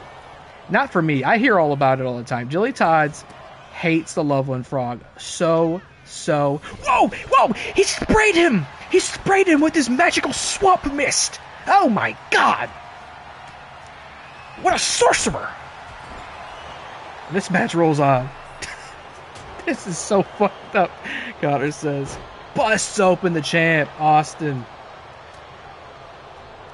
RKO! He hit the RKO on the frog! He found enough neck with which to hit the frog. The Loveland Frog's been taking a lot of punishment, and he got punted! The frog got punted! Goes for the pin! Where's anybody to break it up? I can't believe it. How did the frog kick out? I don't think anybody broke it up. I think the frog kicked out. The frog has taken so much punishment. Now he's getting the Luthez press from Austin in the ring. And he's going for the pin. If somebody doesn't break this up, it might be over. Orton breaks it up. That frog has taken so much punishment from everybody in the ring. Not a warm welcoming for the Loveland Frog tonight. And Dilly's chasing the Loveland Frog with a bat. Oh, but the frog hits DillyTodds with his mystical swamp mist. That's gonna smart for DillyTodds. And now the Frog's got a bat. The Frog's got the bat. He missed it him. Look at Dilly's face. It's all blue. He's got the weird frog mist all in his face. Where's the Frog keep all that mist? Orton went for the cheap pin. And now DillyTodds, I think gonna do. Oh, he was looking for another pile driver on Austin. Not yet. This one keeps going. Man, this would be such a rain on everybody's parade if Shook stole the People's Championship, and I know he would revel in it. He would love to learn that. Orton got it. Frog's out. Frog's out. I see a sign in the crowd for the Viper. What about the Frog? Bigger reptile fans here in Arizona. I guess that makes sense. Orton, vintage Orton with the DDT on Austin. Frog down. Whoa, what's the Frog showboating on Dilly out there? Orton's got the bet. Orton might steal it right here. Unless the Frog saves the day with his enchanted boots. And that's true. All hail the Gator Christ. I see that. RKO! RKO on the Frog again! They said he didn't have enough neck. Oh, no, the ref's getting it. This is nuts. What is wrong with these people? The Frog brought the chemtrails to the ring. Stunner to Orton! Oh my, I can't wait to go night-night. Dilly going in for the quick pin on Orton. Everybody else is outside. Can the Frog get there in time? Orton kicked out. I don't know if the Frog would have got there in time. Dilly with the defiant drop kick to the Loveland Frog. He hates that Frog, seriously. The fact that we've been able to actually make DillyTodds versus Loveland Frog happen in this league, it does have supreme season 1 energy. I mean, maybe King Moose was right. Maybe this is what the league needed. Just kidding. King Moose is not right.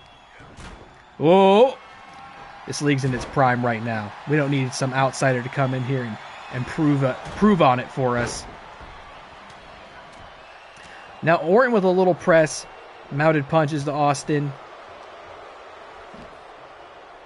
Big belly to belly. Who's going to take it? Who's coming home as the champion in this main event? 4-way dance. 4 factions represented. Dilly's held it before. He'd love to get it again. Then he'd have 2 titles and a tinfoil briefcase. Whoops, didn't get that one. The Frog's got a kendo stick. Get up, Frog, because this is the demon. Steps in the ring, back, kendo stick. Orton going for a pin again. Oh, fuck. It's like a car crash in there. The Gator Christ. We got 2 reptiles in the Gator Christ, DillyTodds, and the Viper, Randy Orton. No, we've got 3. Cutter! RKO! Randy Orton's the Viper. Austin's the Texas Rattlesnake. Dilly's the Gator Christ. And then there's the Loveland Frog. Suffice to say, this match is cold-blooded, brother. Unbelievable. Now, what's the Frog thinking? I actually don't even know what the Frog's finisher is. Maybe it's that. I don't know. Maybe it's his mystical swamp mist. Wow, what an elbow to Austin for the Frog. Can you imagine if the Frog wins this? What does that mean for anybody if the Frog... I mean, he is the People's Champion. You understand that, DillyTodds? If the Frog wins, that means he is your champion, by definition. He's taking the bat to both of them. Dilly has had it. He is sick of this. Orton stunned. The People's Championship has introduced just so much anarchy to this league this season. There are times where I wonder what I have brought into this world. If it was worth it. Should I have done it? But you see a moment like this and you understand it was worth it. Frog with the chair. All manner of weapons. Stunner to Orton, but the Frog's going to be right there to break it up. I think. There he is. Old Frog. Wow! What a maneuver. Moonsault into the backdrop. This Frog's got legs. With the Shining Wizard. Of course, it makes so much sense. He's a wizard. He'd have a shining wizard. That makes so much sense. Dilly with another pile driver to Austin. Dilly go. I don't. Bold move by Dilly. I think Dilly just wants to go home. He's hungry. He's tired. And I hear him. I'm ready. I need a snack. And I need to lie down. This took everything out of me. Oh, what a slam to the frog. I mean, they've put it all on the line out here. Dilly might steal it. No, I mean, it's just so hard. It is so challenging to sneak off with the win here. And you really do got to sneak. What's Orton thinking? Big power bomb. No, he's going to hang Dilly up in the corner. You got to be able to pin one of these guys while the other two doesn't stop you from doing it. It's so hard. Dilly, wait, Dilly's got the frog. Is Dilly going to do it? Last ride of the Gator Christ. Goes for the pin. Where's everybody? Somebody broke it up. I don't even know who broke it up. Austin's going to try to go for the submission choke on Orton. This is unbelievable. What a main event here tonight. I mean, it's been an incredible show. The fact that it all led up to this just makes sense because this really does feel like the frosting on the cake. What's that frog doing up there? Double axe handle.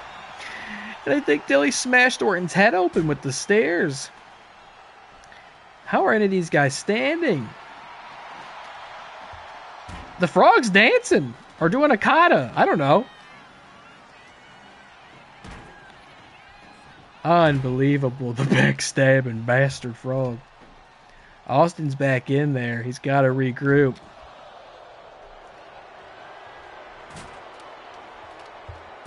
Oh, to the back of Orton. I mean, I've said about all I can say, right? I'm just calling the action at this point. I'm play-by-play. I mean, what else do you say? The frog's stuck. The frog is stuck between the stairs. The frog's doing the running man. What is happening? What is happening? I'm begging you. Somebody find a way to end this. The frog with the hammer. Frog too dumb. Hold on. Austin and Orton occupied on the outside. What's the frog cooking? What's he thinking? Another! Oh, the stop! The stop with the enchanted boot! It makes so much sense. And he might be... Wait! Two! How did DillyTodds kick out of that? Austin couldn't get there in time. It would have been over, but somehow Dilly resisted the frog's arcane abilities. 450! Austin kicked out of it. How did the frog is so agile up there. Stunner to the frog. Austin's going for the pin. Is he going to retain? Still the champ. The frog kicked out. Orton, once again, I don't think got there in time. The frog got the shoulder up. How are any of these guys still doing this? Feature said the frog kicked out. Shining Wizard. Shining Amphibious Wizard. Ew, why is the frog hanging his mouth open like that? Frog's the only one standing. Who's he going to pick? Another magical stop to Orton. But Dilly's there. What's Dilly doing? What's Dilly doing?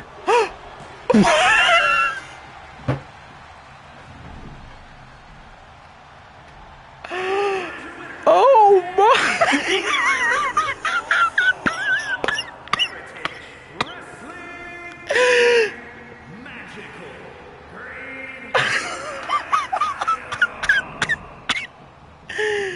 The Fluffland Frog is the people's champion.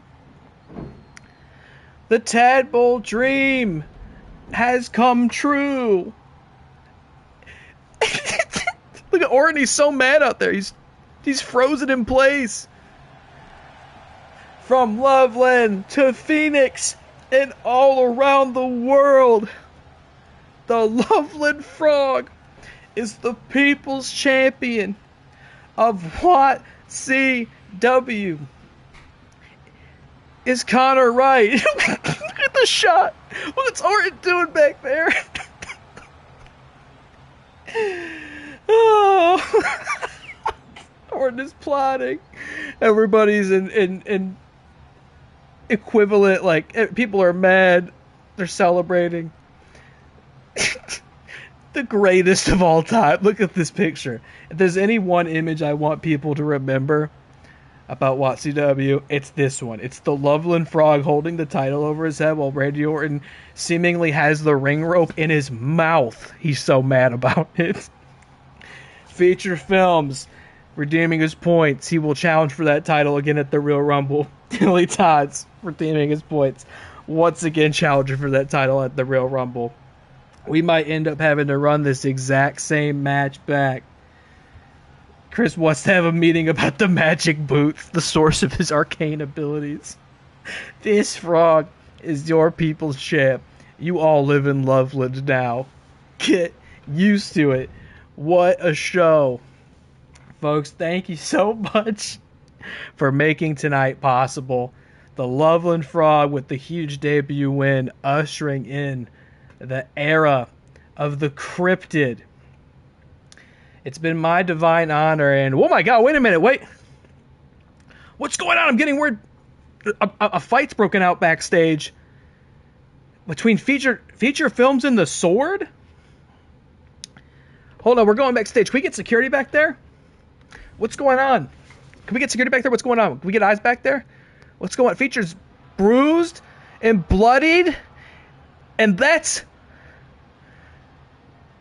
Captain Insano and the revolting blob? Revolt Insanity? The former World Tag Champions of Season 1 are in the Sword? They've unmasked, not in the ring, but backstage, and while Austin is incapacitated in the ring, they're attacking FeaturedFilms backstage. Oh! Revolting Blob beams him with the traffic cone. Revolt Insanity is back. And after so much reaping, it appears FeaturedFilms must begin to sow as the Sword has attacked him backstage. He's already busted open. We got to get somebody back there. Where are the rest of the Cinebites through the table? I can't believe this. King Moose had said there were more champions the league had moved past, and they were not happy about it. Revolt Insanity, the former World Tag Champs of Season 1. Feature's trying to fight them off, but I don't know where Captain Insano's going. He's trying to hold his own out there. We've been seeing that big member of the Sword for months. That huge man. I mean, we've of course speculated on who all of them are, but who else could be that big? It's Captain Insano. I mean, I just don't understand why. Was it so wrong of me to try to move this league forward? Of course I appreciate and respect their contributions in Season 1. But why must they now plague us? Chris too busy helping Dilly at ringside? If the Cenobites left, I heard Becky was already out celebrating. Austin still being helped to the back. Cody and Ava not here anymore. This crosses a line for me personally. I know these guys have been attacking people and starting trouble in the league all season, but to put hands on a faction war Feature just wrestled a match. He was just in the Battle Royal. Oh my god, don't do this. Don't do this!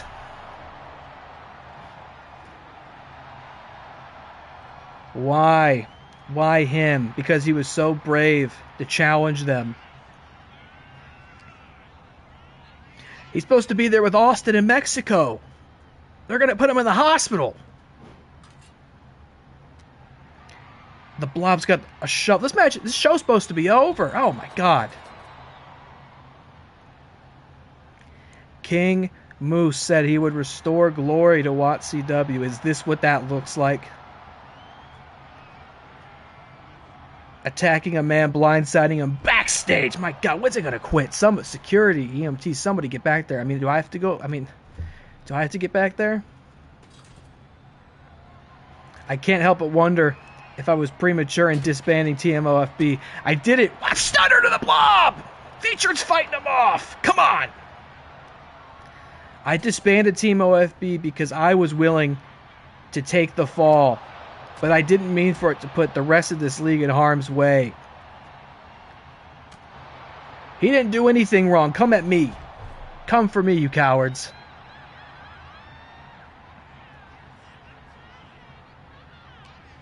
Good grief. I mean, Featured is obviously a legend in his own right. He's going to fight, but I just don't think I like his odds.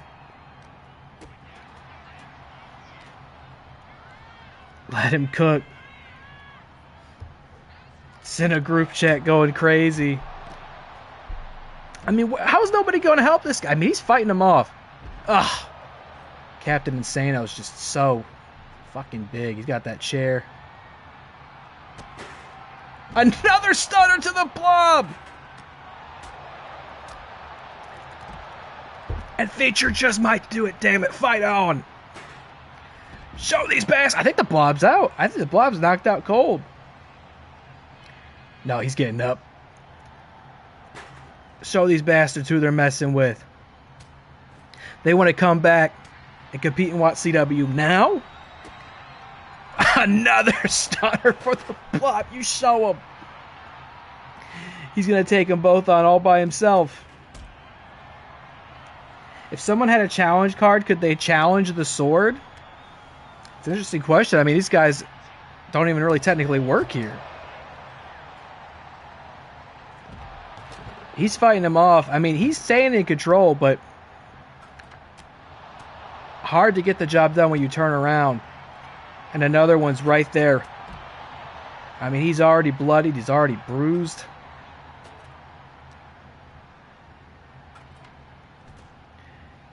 To compete in this league now versus how it was in Season 1. Oh, the big belly bop.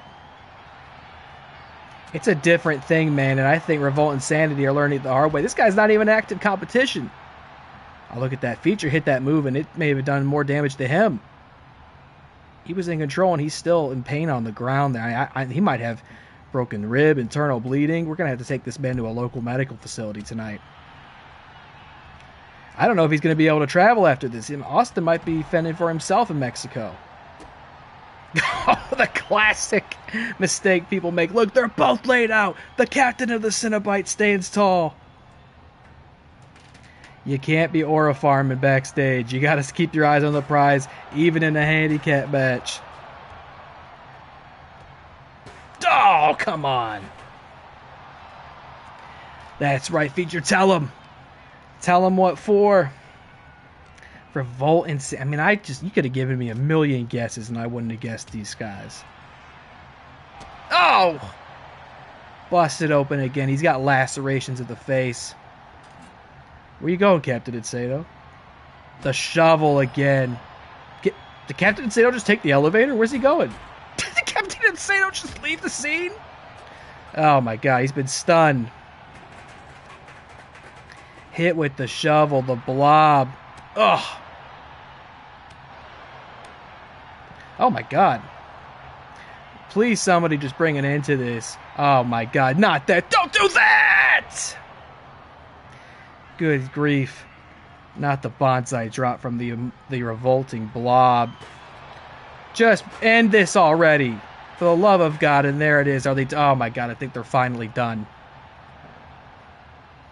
Instant classic. You got to be kidding me. If this is what it means to bring honor and glory back to WATCW, then I don't know the definition of the words. This has crossed the line. You cannot have faction captains getting attacked backstage. The Feature's not even an active competitor. Folks, this is not how I wanted to sign off tonight. We had an all-star main event. We had an all-timer championship moment, and it's been spoiled once again by the faction of outsiders known as the Sword. Revolt Insanity revealed as members of that group, and I'm sure we haven't seen the last of them. It gets worse every single time one of them takes those masks off. Folks, I'm so sorry. That is how we're going to have... we're going to wrap up quickly here. We can get backstage and make sure Feature gets the medical aid that he needs. I don't know if he's going to make it to Mexico in the Real Rumble. But what a great show. What a shame for it to end like this. Somebody has to stop the Sword. I can only pray that Stone Cold Steve Austin is ready. We'll see you at the Real Rumble at Arena Mexico later this month. Thank you, my WATCW faithful. And keep the faith. Good night.